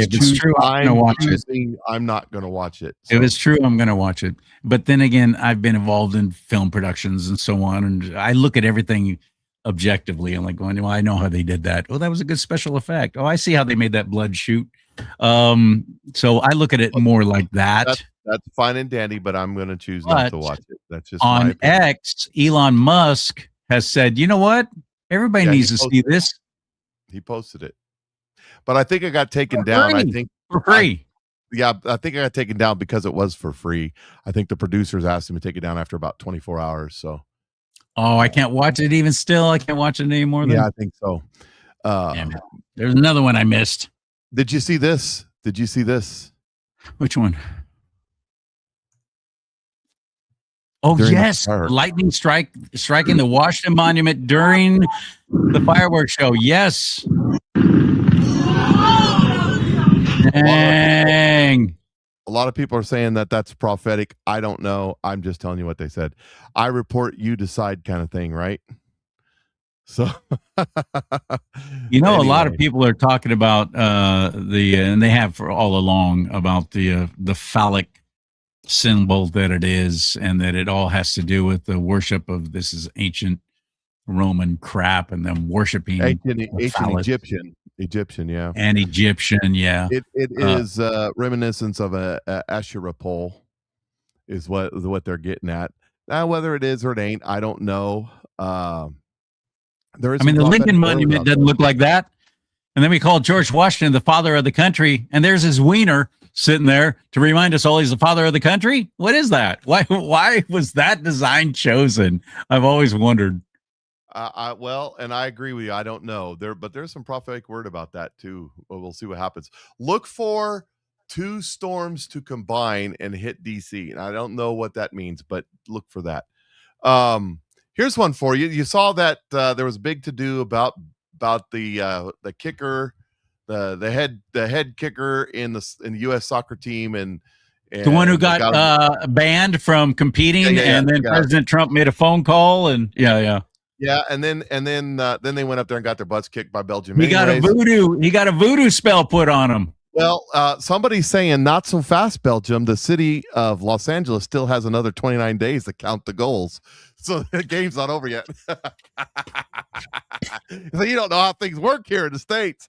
So touche. Oh, that's funny. That is funny. True story. Yeah, that's pretty. Yeah, true story. True story. Sad but true. Sad but true. And did you hear about this guy? This guy out? So the I don't know if Ron DeSantis is who shared this. Yes, sometimes they don't put the right things. But I'm not going to play the video because usually it's just nonsense. But the story's true. It's Florida governor candidate that ran against Ron DeSantis, and DeSantis won by 0.4%. He was just arrested for drug possession in Alabama with a sizable amount of drugs. Who is he?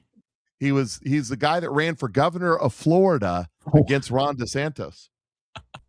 0.4% is what made DeSantis win. We're working on the fact that he got as far as he did is sad and sick and ridiculous. And all my fellow conservative Californians who are all flooding to Florida, Florida's red. It's great. It's always going to be red. I will remind you that that's not true. And Florida doesn't have a history of always being red at all. And let's take a look at some of their past governors. Same with Texas. Richardson, sound familiar? Yeah, but see, the thing Richards, is, Ann Richards, remember her? yeah, Flaming lefty. If she compared her to the lefties today, she'd be center. Yeah, good point. So it isn't really I'm that. just saying, I don't think you're safe moving everything to Florida like all these corporations and to Texas. I don't have IDs and you can count votes for 2 years. No one's safe in anywhere, so it doesn't really matter. Why vote? Just select them. It'd be easier. Yeah. So here's what's happening right now. The United States is striking Iran again. Another prophetic word that I put out, I don't have this one pulled up, is that Iran will not capitulate and the mullahs will die in their caves. This is the word given by God. He gave it to several people. He's confirmed it with me. They will not surrender. They will not give in, and they will die in their caves because they're 12 imamers. They believe that their God, their savior, their Messiah will come when the earth is bathed in the blood of the infidels and the Jews. Exactly. That's why they're pushing for World War III, and they have been all along. But they're going to die in their caves, and then the people of Iran are going to rise up and take their country back, and there will be a revival in Iran. And for a season, Iran will be a Christian nation. Just like Lebanon used to be, just like Syria used to be. Yep.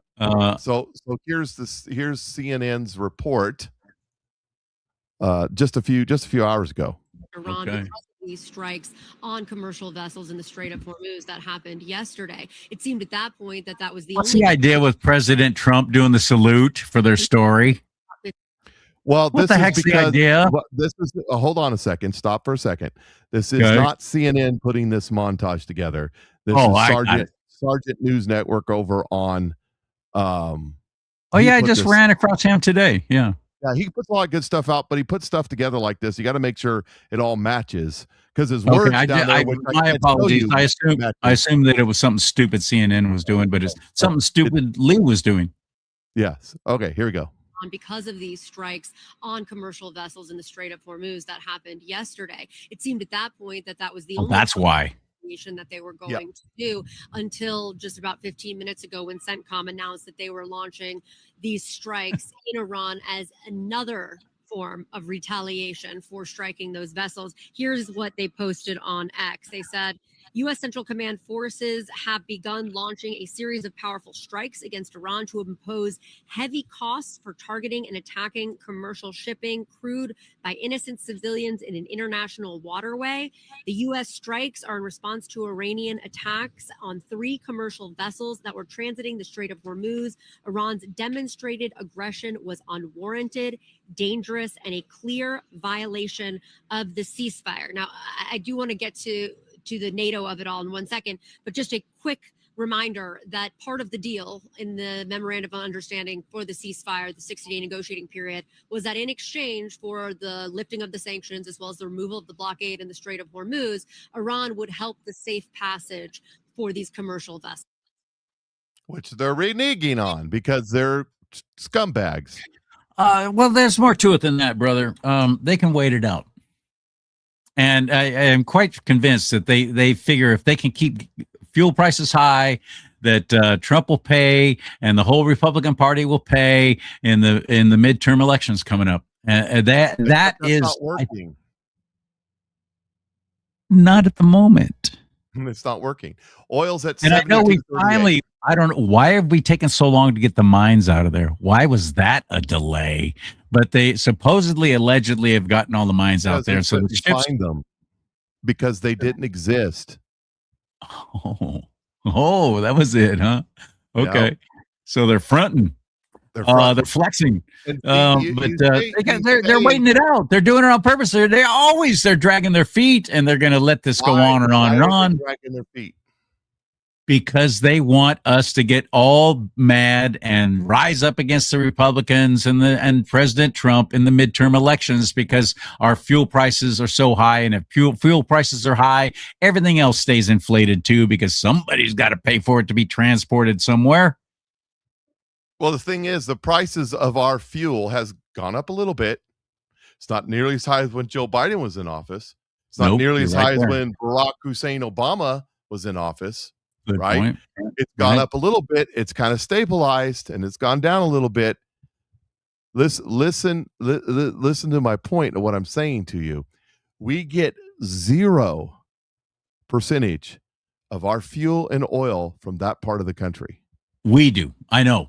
You're right. I know that. Okay. Well, we are California a net exporter of oil in this country. Because of that, our price hasn't fluctuated. Places like Europe are in trouble. Russia's in trouble. China's in trouble, but we're not. Japan just bought umpteen gazillion barrels of oil from us from Alaska. Donald Trump worked that deal out, which makes our price go down. The other thing is everybody's saying Donald Trump's keeping the price down by releasing the strategic oil reserve. There isn't anything in it. Hell no, he's been building it back up. It's empty. It's empty. He hasn't even been building it back up. It's empty. He's waiting for the price to go down to build it up. It's empty. You think it is empty? Joe Biden. I know Joe Biden almost depleted it. You're saying he did completely. Yeah. Well, there's, when you get down to the bottom of the milk jug, there's still some in there, but it's not worth getting. It doesn't fill a bowl of cereal. Same kind of thing. We have the purpose of the strategic oil reserve is not to set the price of fuel. No. The purpose is if we go to war, right? We have about 6 months of oil reserve. Right now, we have days of oil reserve. So that's not happening. What's happening is this. The EPA changed the rules, and now there's more than 5, less than 10. I don't remember the exact number. Brand new oil refineries that can refine the sweet crude of Texas. We have 0 oil refineries in the United States that can refine that oil. We have to take that oil and ship it somewhere else to have it refined. Why do we have 0? Because we haven't been allowed to build an oil refinery in this country in my entire life. I'm 54 years old, almost 55. And 3 of them have shut down in California. Yes. So everybody knows that they don't want to buy. The oil price is not, when you're paying $3 or you're paying $72 and whatever cents for oil today, you're not buying oil today. You're buying oil in August, September, October, November. So these people are pricing oil going, I don't think that this is going to last. And that's why it's happening. That's why it's happening.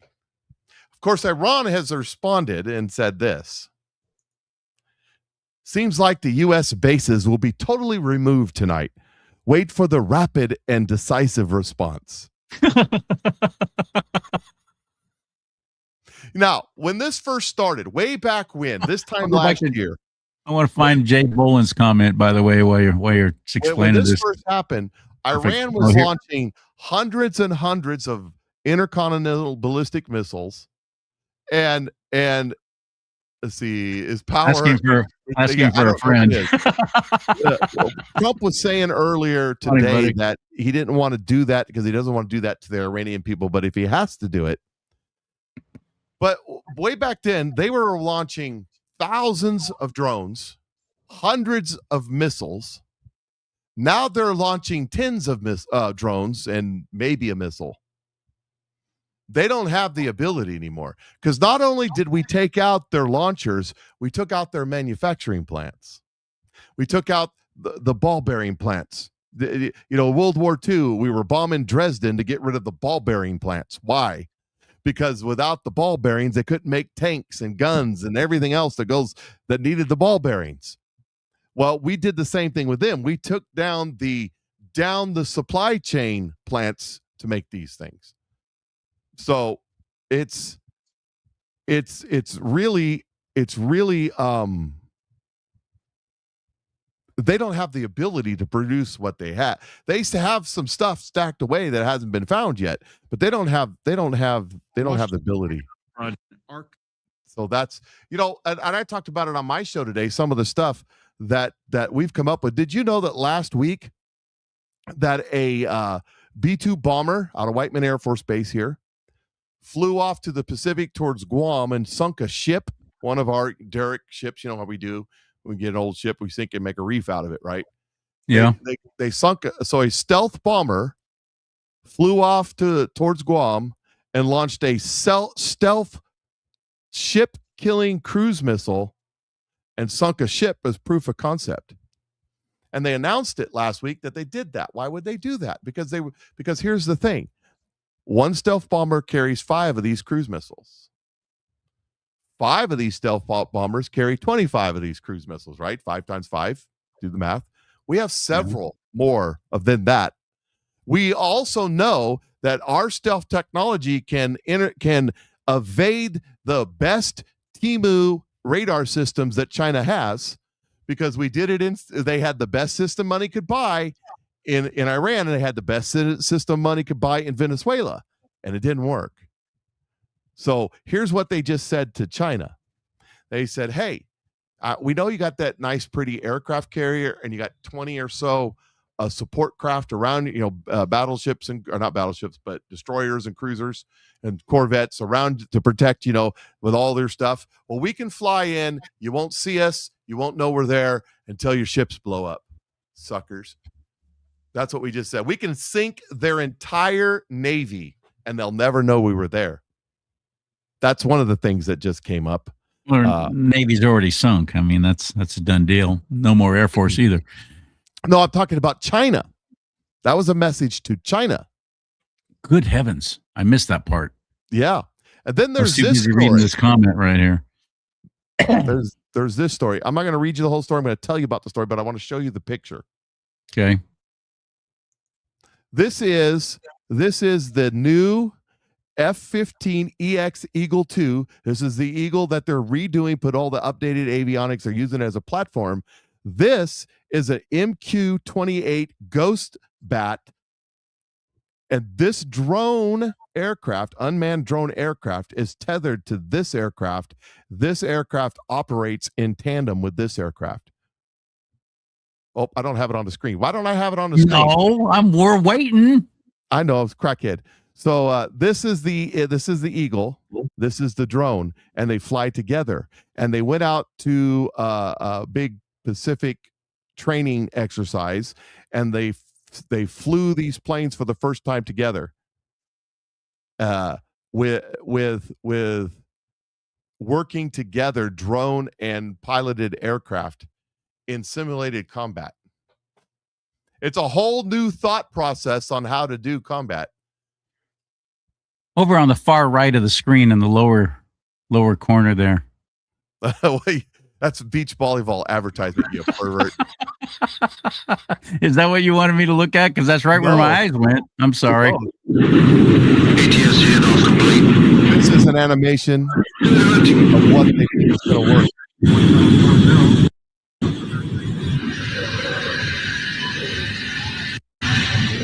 Figuring ATS flight to update mission parameters.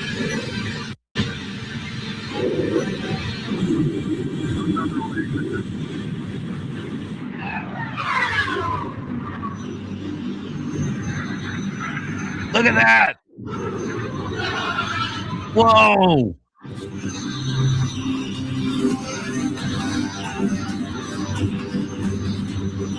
Wicked.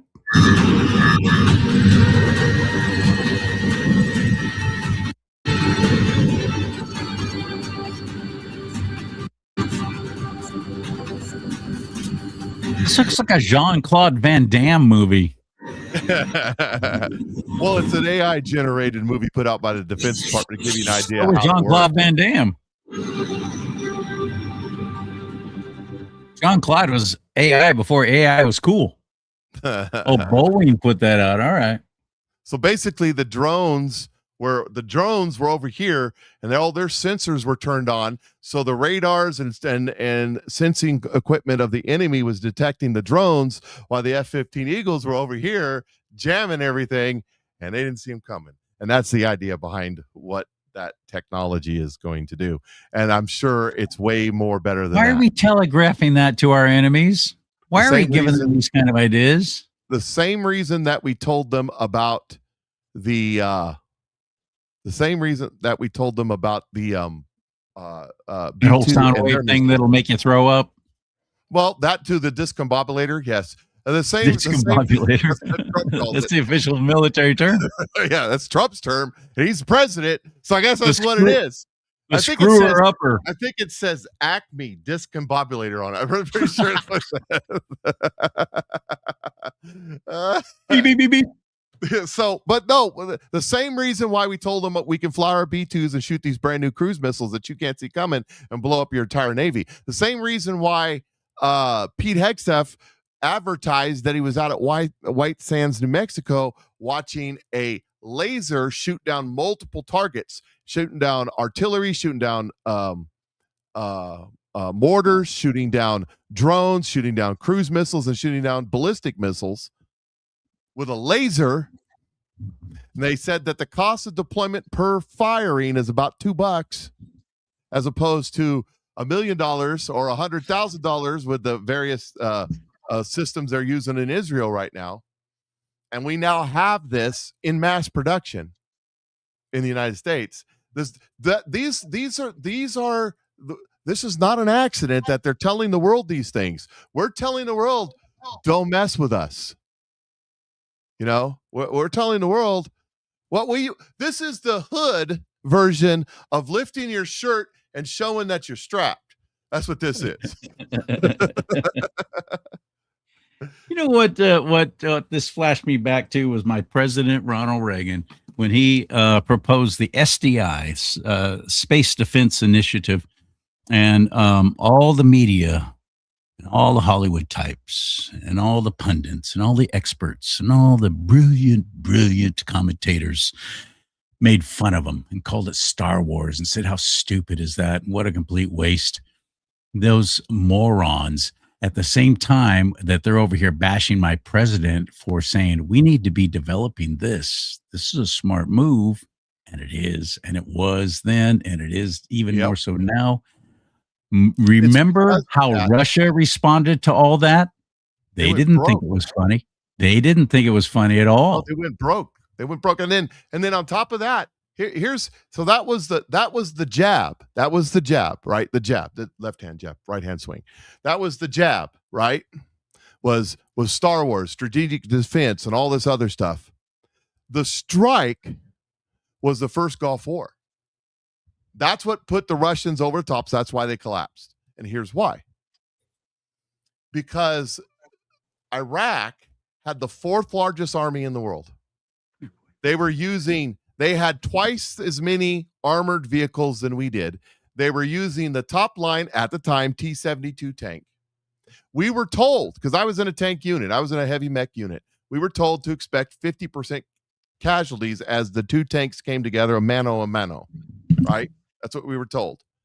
So, but what happened using textbook Russian military theory with Russian advisors on the ground, my unit, which was 197th Infantry, and the tank unit was 269, which was a battalion, so that was 4 or 5 companies, probably 50 tanks. I don't remember how many. Somebody tell me if I'm wrong.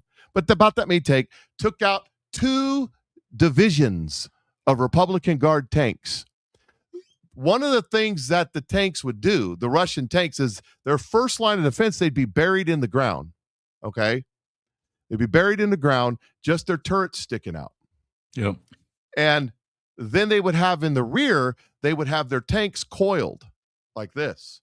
And the idea behind it was that as this is happening, they could take their rapid deployment tanks and push them into where they needed them, where the breaches were happening, and repel the enemy.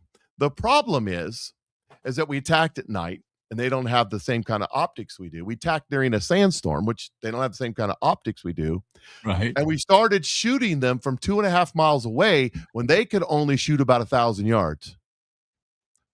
We were moving and we could shoot the M1 tank, first tank in the world. Big tanks couldn't do this at the time. We were moving at 60 miles an hour or whatever it was they were moving with our tank barrels perfectly straight that could target 7 targets, and all the loaders had to do was load it, and the gunner just had to hold the trigger. The turret would set itself. Boom, boom, boom, boom. We destroyed their frontline units and got into their coils of reinforcement before they got their engines started. That actually that coil thing that goes back to the whole circling the wagons. It was actually pretty dang smart. I've read some write-ups on all that and the strategery of it. It was smart in World War II. It was In not World War smart against the M1 main battle tank in 1990. It just wasn't. So what happened is Can you imagine being part of that crew, by the way, in the tank that was freaking buried? Oh yeah, and you're going to be in there for days. That would suck. It was over pretty quick when the turret blew off and the flames went from the rounds cooking off. I mean, it didn't take long, but it didn't take long.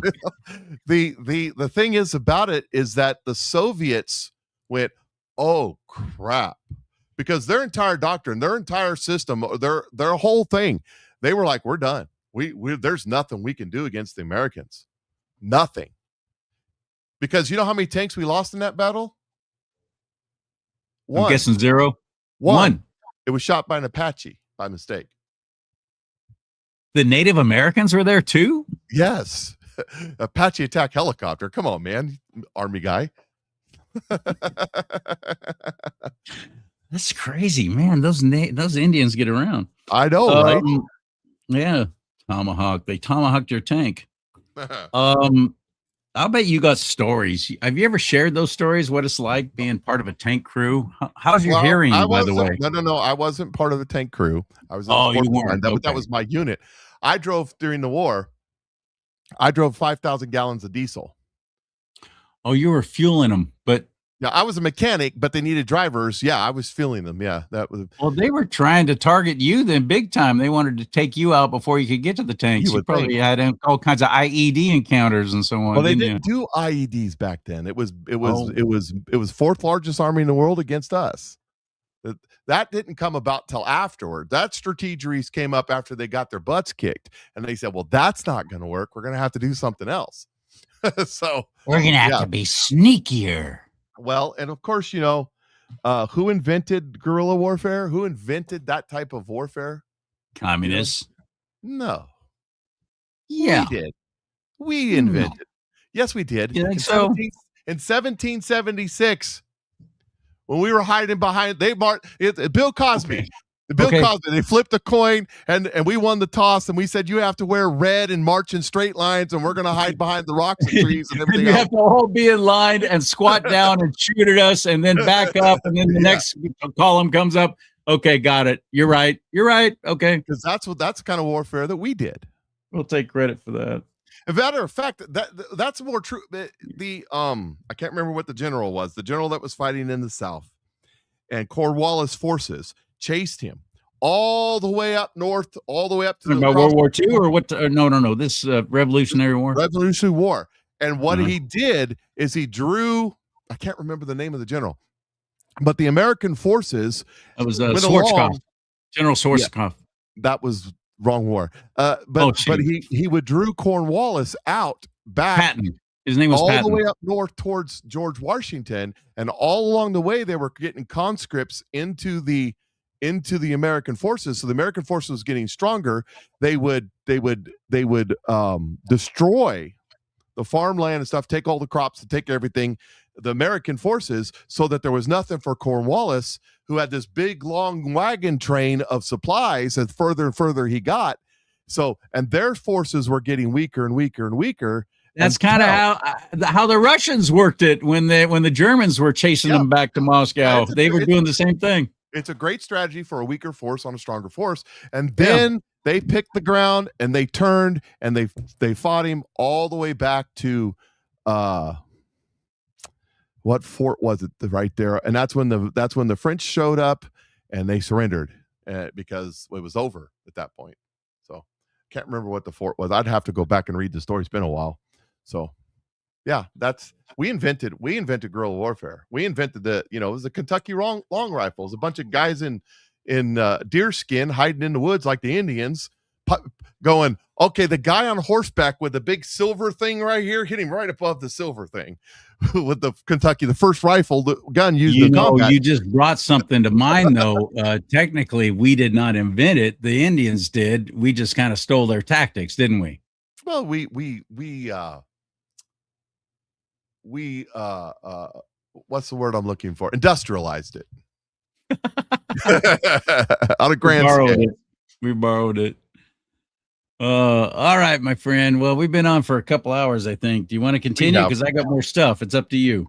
No, I probably need to go to bed. I got to do a show in the morning. But what do you got? One more thing. What do you got?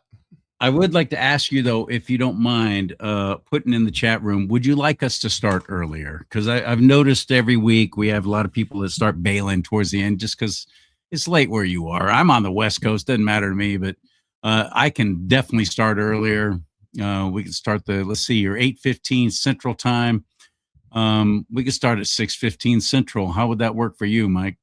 I don't know about 6, but maybe closer to 7 anyways. So go 7 o'clock. Yeah.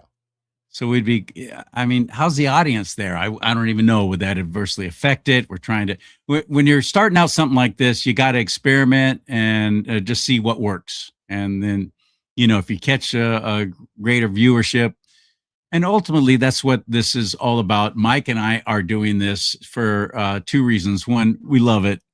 We enjoy it very much. And the other one is, we're trying to introduce you to newwaveoflife.com/CharLee Simons. That's another thing too. But also help pay the bills. Also, we're true patriots. And I'm saying this from my heart. I can't speak for Mike, but I think he feels the same way I do. If you can't do anything else, do what you know to make a difference and to make an impact and to actually try and do something positive. That's why I do this. Because I'm not making any freaking money off of it. Cost me money to do this. And on Rumble, my Rumble channel, rumble.com/do-not-talk. How much did I make last month, Mike? I don't know yet. $50.60. Woo! That's the money. Ding, ding, ding, ding, ding, ding, ding, ding, ding. It doesn't pay. And YouTube has all the money, but I've been kicked off there and Facebook and everywhere else. So, but ultimately we've got to consider that kind of thing. What's going to be best for you? What is conducive to you being able to watch us and catch us every week on Tuesdays? What time is good for you so it doesn't run so late? If you could throw that into the chat room and Mike, maybe monitor that. 8:30 Eastern time. Okay. 7:30 Central, 8 o'clock Eastern. That'd be 7 Central. We'll figure it out. Okay. Yeah, keep looking at that. In the meantime, I wanted to bring this up. We're going to talk about this a while, though, because this is really bothering me.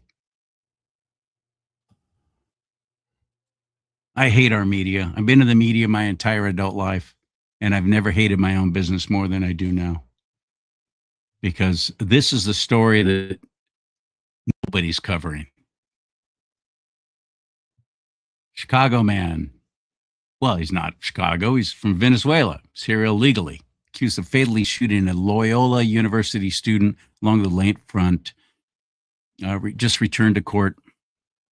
During his appearance, they briefly addressed 3 separate cases involving Jose Medina, a 25-year-old piece of crap, accused of fatally shooting 18-year-old Loyola student. She had just started going to college. Sheridan Gorman. This happened back in March. First set of charges stems from the shooting of Gorman. But according to Chicago police, Gorman and a group of friends were walking near a beach in Rogers Park when a masked gunman approached them. Prosecutors say the gunman opened fire and shot Gorman in the back. Now, why? Why would the media not be reporting on this? Because it doesn't fit the speculations? narrative. It doesn't fit the narrative. That's why. There you go. That's a good call. That's definitely one of the reasons. Here's her and the piece of trash. Yeah, this is the one that the mom just spoke out in the hearings in Congress. Did you see that? Yes, And I did, and I've got it. She was awesome. Yeah, and I've got that if you want to watch it. I've got that. But I also wanted you to see this. Let's get rid of that. And let's bring in this. No, not that. No, wait. Yes, that. Dang it. Here we go. This is a Democrat. A Democrat that is trying to get Sheridan's mom. That's Pramila Jalapala. Yeah, that idiot. So he's there. Why am I not finding the video? Dag nabbit. And this probably still loading. This there's Ilhan right next to her, by the way. Tried to stop this Democrat during this Senate hearing from actually testifying, actually coming up and speaking. It tried to. You've got to see this. Here it is. Here it is. I found it. Wait a minute. No. Hold on a second. Hold on a second. Hold on a second. I got to call it up. Let's get rid of that. Thank you for your patience, waiting for me to get my act together here. I appreciate it very much. I ain't no doctor. I ain't got no patience.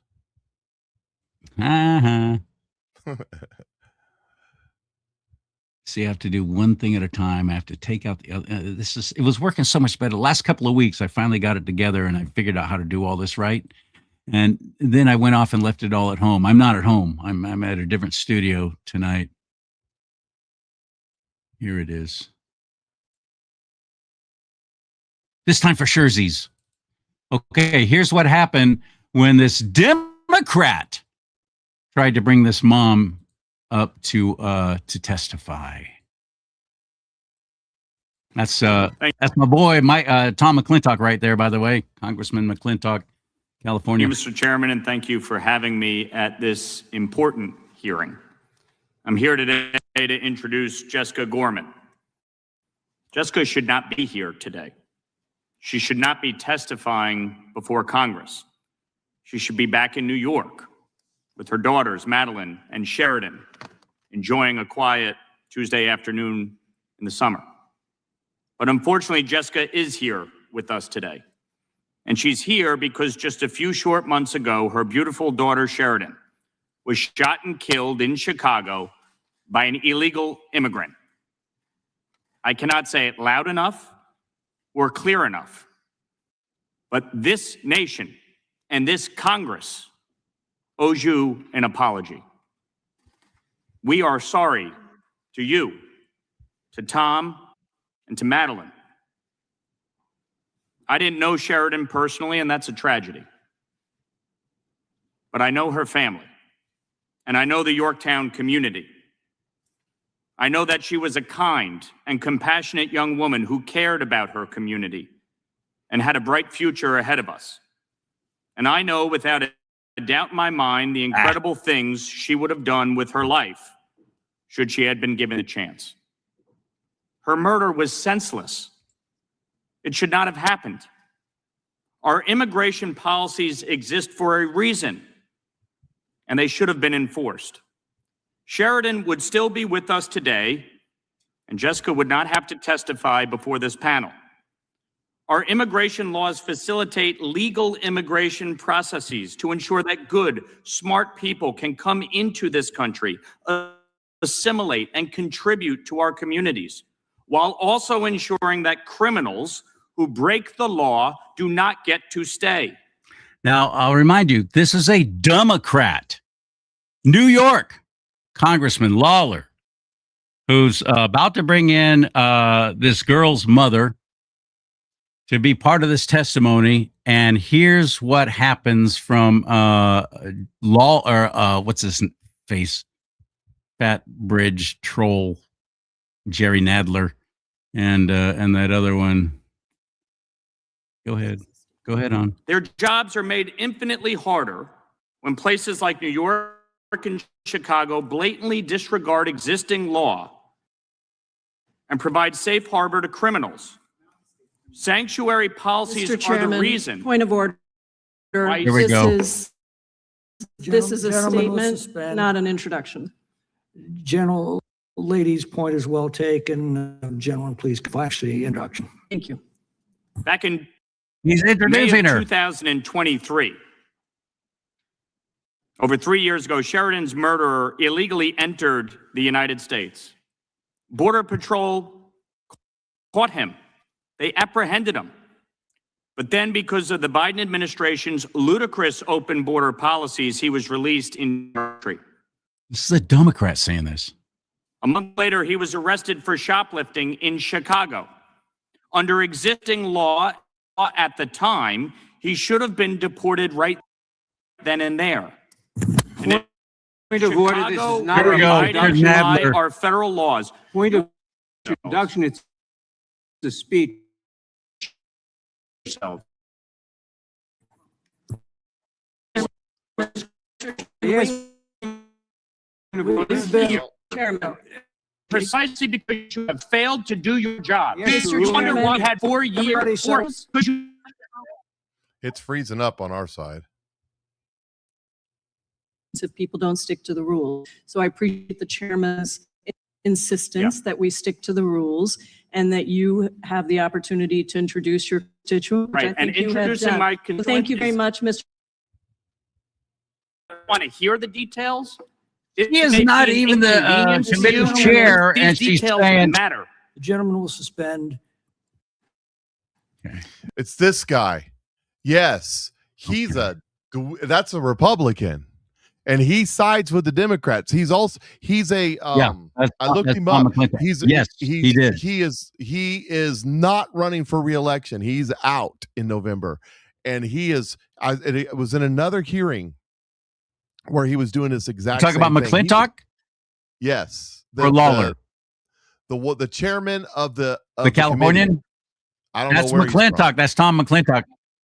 He's not running for re-election. He told me he was when I saw him at the Republican convention. According to when I looked it up, I don't. That's the chairman guy right there. That's who we're talking about. He did this in another hearing. Yeah, chair of that committee. Okay, got it. Same thing. He sided with the Democrats. Chair of that. Shut people up. Yeah, that's McClintock. It was with Markwayne Mullen. Tom Mullen, yeah. Tom McClintock has done many things over the last couple of years that have really disappointed me. And I was always in his corner. And if we had a good conservative running against him, but I did not know that he had decided not to even run again. That's what that's what, when I looked it up, that's what the news was. But I think he may have changed his mind. Yeah. Congress is He's probably been hanging around Swallowwell, so he doesn't want to be up there for too much longer. He's hanging around Swallowwell, yeah. But I also have the mom's testimony, even though we didn't get to see it in that hearing. I do have that if you want to see it. Yes. Okay. Go ahead and play it. I'm going to drop off here for a second, though, while you're playing that, okay? Got to poo. I gotta go let the dog out. It's whining. Okay, all right. I'll go ahead on. Do your thing, because I've got it right here. Here it is. This is very, very powerful. Hi, my name is Sheridan Gorman. I'm sorry. My name is Jessica Gorman. I'm the mother of Sheridan Grace Gorman. Sheridan was 18 years old. She was a freshman at Loyola University, Chicago. She was beautiful. She was funny, faithful, loving, full of plans to build something with her life. On March 19th, Sheridan went with friends to the lakefront in Chicago because they hoped they might see the northern lights. She never saw those lights. The man accused of murdering my daughter is Jose Medina, an illegal immigrant from Venezuela who should not have even been in this country. And even after committing a crime and having an outstanding warrant, he was left on the streets of Chicago to murder my innocent American child. But this story, it's not about him. The story is about my Sheridan. It's about how failed border policies, sanctuary city laws, and twisted leaders refused to cooperate with ICE. They sent her to her grave.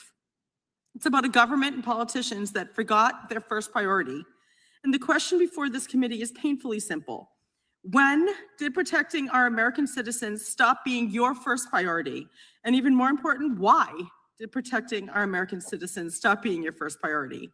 I want an explanation, I need one, and I deserve one. But first, I want you to know who my Sheridan was. I want you to understand what we all lost because of your mismatched priorities.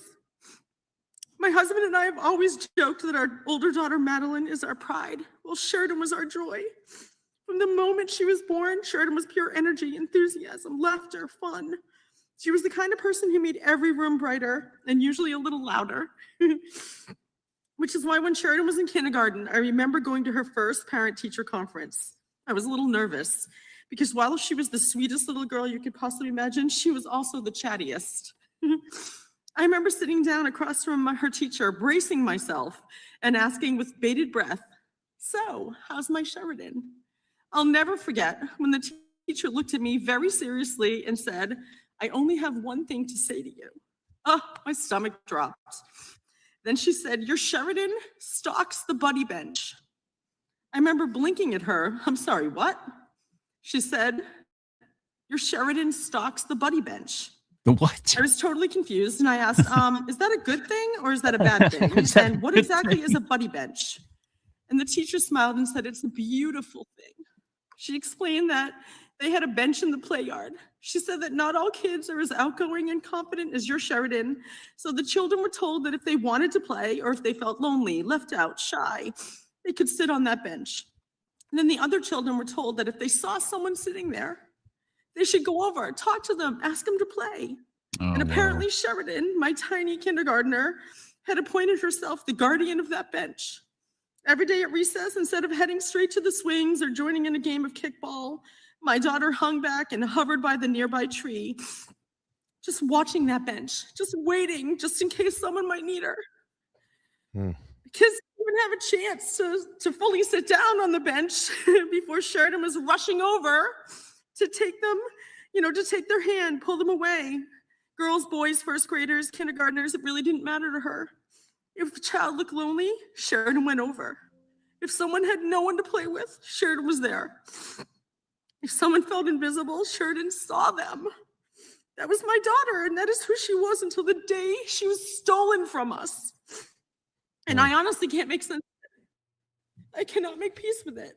And in what world does the child who spent her life making sure no one was lonely die terrified and alone on a pier in Chicago?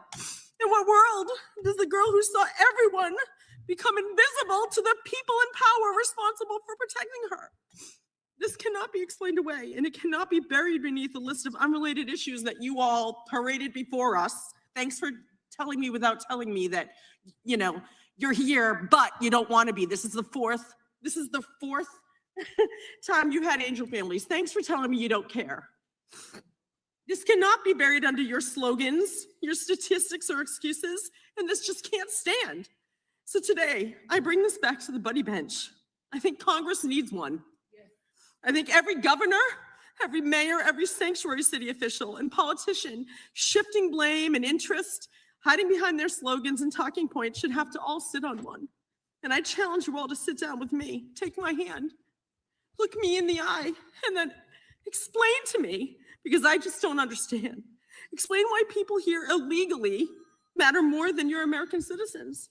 Explain why sanctuary policies matter more than my Sheridan's life. Explain why cooperation with ICE was too much to ask for, but asking our American parents to bury our children is somehow acceptable. Ask me. I need you to tell me. I want you to imagine that little girl on the buddy bench, that innocent college freshman with a heart full of compassion and a head full of dreams that was gunned down by an illegal immigrant, I want you to imagine that was your daughter, not mine. What if she was yours? Would you even hesitate for 1 second to act, to make changes? My Sheridan spent her whole life choosing others. Today, I'm just asking this committee this committee and our Congress and our country to choose her. She was worth protecting. She was worth saving. And she was worth your brave vote. To all of those who have supported us, who have prayed for us, who have cried with us, and to those who have had the courage to speak out and say Sheridan's name, thank you. Because every time you say her name, you give a piece of her back to us. You remind the world that Sheridan was not a talking point. She wasn't a statistic or a headline. She was our daughter. She will always be my sweet sunshine. And if the people who failed her would rather look away, then I'm asking the rest of you to look right at her. Here she is. There's she and I. Here she is. This is taken the day before she died. Say her name, tell her story, and demand better. Because my Sheridan Grace Gorman should still be alive. And no mother should have to stand where I am standing, begging elected leaders to value my child's life after it's already too late. I cried when I came into the room. I saw this poster that you made. It says, at every stop, the system had a chance to stop him. At every step, it failed. And my daughter paid for those failures, your failures, with her life. Yep.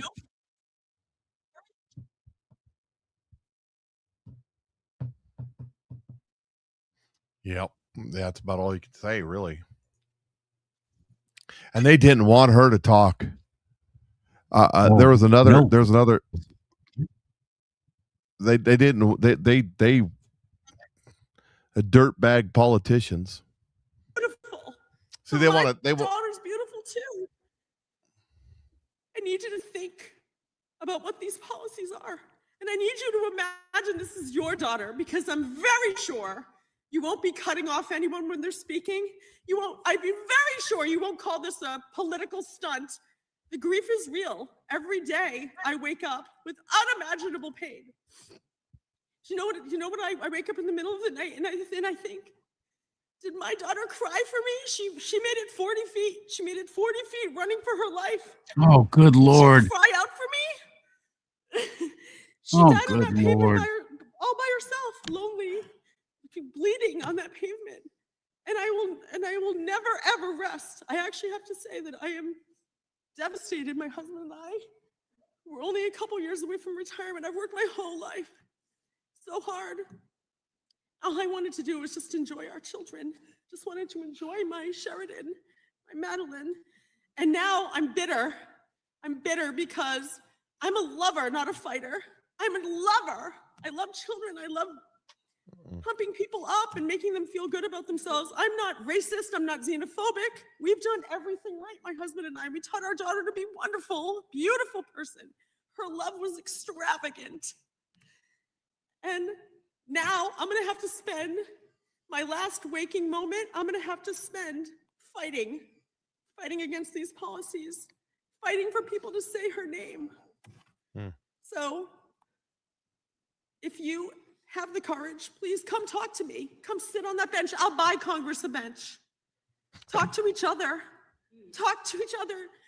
We shouldn't be screaming across the room. I mean, we also shouldn't say but, because I have to just say, and I understand that you're here for a reason. I don't understand why it's only the Republican side that cares about our American children. And I know that you're a mother. I know that you're a father. I deeply value that.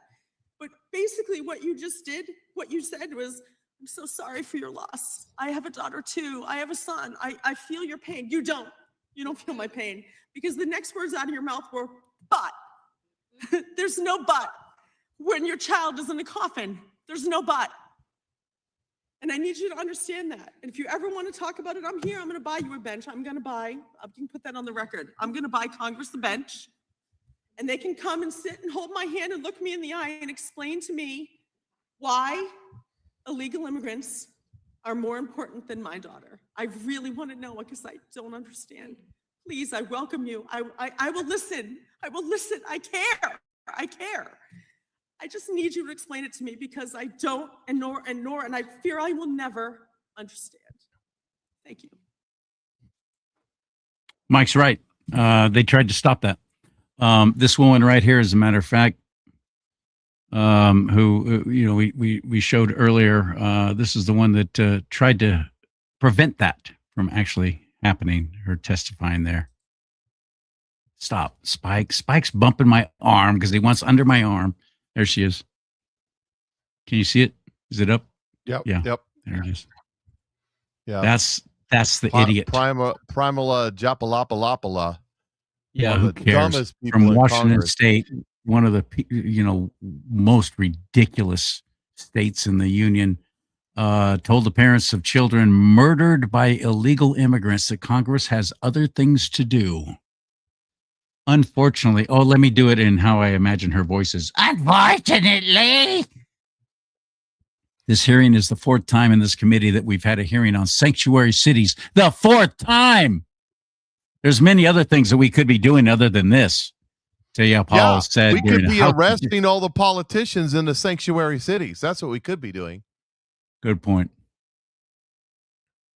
I'm sick of it, buddy. I'm really, really angry. I'm sick of it. And here in California, we are a sanctuary state here in California, by the way. Not only we take it one step further because we're just that stupid. We have sanctuary cities in a sanctuary state. Yep. San Francisco comes to mind, where there's been many murders from illegals and the media is ignoring it. And I'm sick of it. And that's why I want to watch that movie, Citizen Vigilante. Is it going to prompt me to go out and do that same kind of thing? No. But I want to see it. The movie, like I referenced earlier, Michael Douglas Falling Down, we can only be pushed so far before we have just had it. I don't advocate violence. I work against it. But I'm angry. I'm really angry. I don't know what to do about it other than just keep showing up, keep trying to talk about it, keep trying to bring this out when everyone else tries to ignore it. I don't know if it'll have any kind of positive effect, but I do know I have to pray. But I pray like David. I pray that these people who are perpetrating these crimes against we, the people, will come to Jesus, that they'll have their come to Jesus moment. Can you imagine the turnaround in this state and in this nation if people like Nancy Pelosi and that wicked demon Scott Wiener and Governor Hairdo suddenly said, "Hey, I'm a Christian now, by the way. Forgot to tell you, I'm following Christ Jesus now, and all this kind of stuff I've been doing in the past, I'm not going to do it anymore." Imagine that impact it would have. So I do pray for that. I pray for their salvation. But then I take it one step further, like David. I take seriously to pray against evil. If it's not your will to save them, Lord, destroy them. Bring them down. We are in the time and the place that God's judgment is going to happen. And yes, pray for their salvation and all that stuff, but understand that there's a point in every man's life, every woman's life, that if you keep ignoring God and you keep spitting in his face with your sins, that he turns you over to yourself. And many of these people have been turned over to themselves and their reprobate minds. They have no conscience because it's been seared out of them. And there is no hope. And these are the ones that will self-deport when God does what he's about to do and exposes all of this. And the reason that they side with the illegal alien immigrant murderers over the beautiful young college freshmen, the reason they side with the black woman under no assault on the bus, on that train, by a bunch of white idiot Fed agents, but not the white girl who had her throat slashed just because he could on another bus somewhere else. The reason that they do that is because they have no soul. It's gone. They've made their decision, and this is the only heaven they're ever going to see. Because hell isn't a place with pitchforks and a guy with a red tail and horns. Hell is eternal separation of God, and you've never experienced that in your life because God is. In God we have our being. In God we have our existence. We exist in God. He is all things. He is Alpha and Omega, the beginning and the end, the everlasting one. He is. That's what he said. When Moses said, "Who do I say you are?" He says, "I am." We exist. God, whether you believe in him or not, he's there. When you go to hell because you die without Christ and you spend eternity separated from God, you'll understand these words coming out of my mouth. I hope it's not too late for you. I hope that you find Christ before then, because it isn't about the pitch sport. It isn't about partying with your friends. It's about eternal separation from the God that is your very breath. And that's going to be really bad. And there are people that are walking around right now, people in our government, people in our Hollywood, people in our finances, people that are your neighbors, people at your church who God has already rejected. But that's not what the Bible says. But Jesus loves everyone. No, that's not what the Bible says. Many are called, but few are chosen, is what the Bible says. The road to hell is wide, but the pathway to heaven is small, and only a few find it, is what the Bible says. And if God rejects you and turns his back on you and removes his spirit from you, what hope do you have? Don't be like that. Don't be like that. Don't be that guy. Yeah. Don't be Pharaoh. I'm just saying. Don't be Pharaoh. Well, that's what happened. 5 times Pharaoh hardened his own heart against what God wanted. Let my people go. The next 5 times, God hardened his heart. And if God hardens your heart, who softens it? When God hardens your heart, you have no hope. It's over. You got nothing. And these people, like Jabba Pala, whatever name is on the border.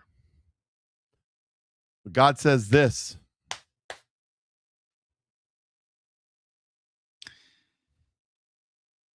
What if Sheridan Gorman was not white? Well, if Sharon Gorman was not white and her daughter that's the daughter. The daughter if she Sheridan, was killed by an illegal alien, it would be exactly the same. Right. Got it. Let's say the illegal aliens from, Australia, because they came from all over the world during those 4 years. Then we would have the Carmela Anthony, George Floyd thing going on. Oh, hell yeah. That's what we would have. Mm-hmm. And that is what I'm the most tired of. Double standards. I despise them.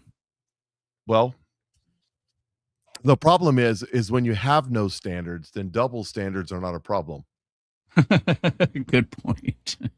It's serious. They have no standards. Right now, all the Democrats are screaming and hollering that the Nazi guy they picked in Maine is just too much because he raped a girl now, if it comes out. I'm shocked that the Nazi guy raped a girl. And now they're bailing on him, telling him he needs to drop out of the race. Isn't that something? Now the Democrats are finally going, oh, shoot. I guess because we got to bail. In their own rhetoric. They're trapped in their own words. It's hilarious, isn't it? They spent a year screaming and hollering about Epstein. The double standard. While at the same time going, I support the Nazi guy who rapes women. But now that it's come out, oh my gosh, I'm caught in a catch-22 because I said I stand with the victims. #MeToo and all that. Yeah. The problem is they all knew it. They all knew it anyway. Every one of them knew it. Because they all do it too. Anyway, I probably ought to get off here and go to bed. I got a show to do in the morning. I am trying to because I'm not home and I went off and left all my prep I had made for this show at home. I don't have it with me, and so I'm trying to find something funny that we can play just to end the whole show on a lighter note because we got real serious real fast. Yeah, that's okay. Let me give you. I don't got something funny, but I got something interesting. How about that? Will that work? Okay, because I got something funny. I just found something really funny. If you want. So I talked about this on my show, and I don't have it pulled up, but there's a whole bunch of documents that are about to be released about Seth the Rich. Now, the general, he's a patriot mythology insurgency, but I've already got this from other sources. But Kash Patel and his team have located several hundred pages of documents related to Seth the Rich in a hidden room at FBI headquarters. Now, there's been a couple of Freedom of Information Act requests on those documents. The FBI said there wasn't any. Well, now they found them in a burn bag in that secret room with all the other burn bags. And Tim Burchett is now saying, it says, wait, the FBI said they didn't investigate this. They said it was a local matter. And they did say that it was a local matter. They didn't investigate it. Tim Burchett has just filed through whatever hearing that he's the head of, a subpoena to the FBI to turn over all the Seth Rich records. You know who Seth Rich is? He's the one that was murdered a couple days after the release of the 30,000 emails that were taken from the DNC server in Washington, D.C., who Julian whistleblower. Who Julian Assange said he didn't straight up say that Seth Rich was the guy, but he alluded to it. He was a DNC staffer. He was murdered in the street. So there's something to look forward to. That'll be fun when that comes out. Well, listen, after all hell breaks loose and our president fixes this train wreck and gets our country back on track, it comes a time for healing. And just remember our neighbors. Maybe some of you have them for friends. I try not to. People you work with on the left, they've got handicaps. Remember that.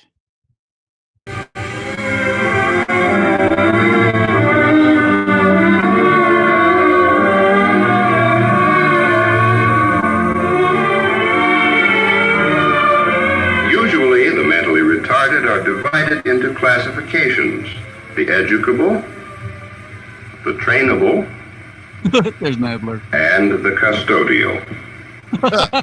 Obviously, we can only assess the abilities or potential of the mentally retarded on an individual basis. Seemingly random motions and movements are fairly common among the custodial retarded, and they may take many forms.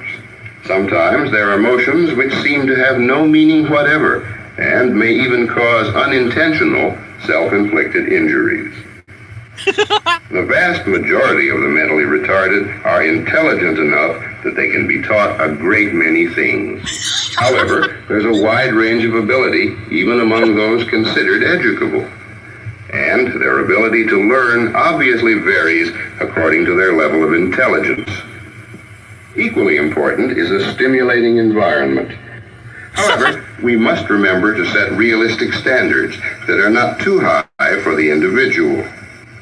Many of the trainable retarded can learn to take certain kinds of household responsibilities, some of which may be more complex than they are usually given credit for. It would be wrong to expect a mentally retarded person to become a master craftsman.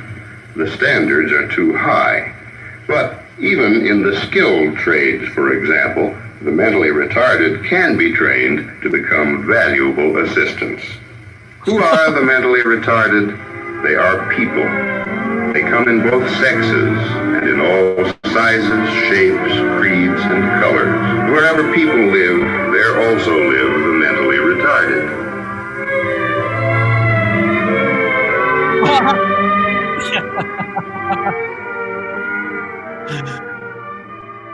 By the way, the soundtrack to that was actually from a real 1950. Remember when we were kids? Of course, this is for our time, but they'd wheel in the projector and you get to watch those little educational films like that. That was the real deal. There really was one that came. That's a real soundtrack. Of course, the photos were added later. in the video. I thought that was hilarious. I don't know if you thought it was funny or insulting. Oh, that's good. That's good. I got one to go with it, and then we'll end the show. Here's one more. This is a sign put out of a Chinese restaurant. It says, "You have this haircut, you know, eat here." That is the international symbol of Karens. That haircut, isn't it? Yeah, and you gotta read it. You gotta read it in that accent, so it makes sense. Read right? in the accent. All right. Y'all have a great night, because we have just totally kicked this pig all down the street. I don't know. Anyways, we'll see. I'll see y'all tomorrow. Charlie's got his shows. Check out the Patriot Mike Show page on Facebook, where Charlie posts all of his content. Also on his show, Godcast. Yes, you put some other stuff on there too. Galatians chapter 3 tomorrow. And then you got your YouTube channel, which is CharLee Do Not Talk, right? It's Rumble. Charlie, no, it's rumble.com/do not talk. Thank you for the plug. Rumble.com/do not talk. Please click on that QR code with your phone. If you're watching this on your phone, I don't know what to tell you. You can go to nuevalife.com/Charlie Simons, as spelled down below, because my name's Charles Lee, so that's why it's spelled like that. CharLeeSimons. And nuevalife.com/Charlie Simons, as I'm trying to build up my team to actually try and keep up with Mike. And so far, Mike is kicking my tail. Well, you know, it's not that hard. It's just you got to do it. That's it. That's all you got to do. You got to introduce it to somebody. That's all you got to do. Yeah, it is. It's all right. So it's for your mind, health, and body, and a naturally derived, American made, and that's very important to me. And it's an American company, been around for about a year now, Nueva Life. And I personally know the owners. So you've hung out with them. They bought you some kind of fancy steak dinner, for heaven's sake. Look at you go. Well, it's more than that. I've known them for years, but that's a whole different story. But anyways, we got to go. Talk to y'all later. We're out of here. See ya. May God bless you and keep. Charlie and Mike. Charlie and Mike.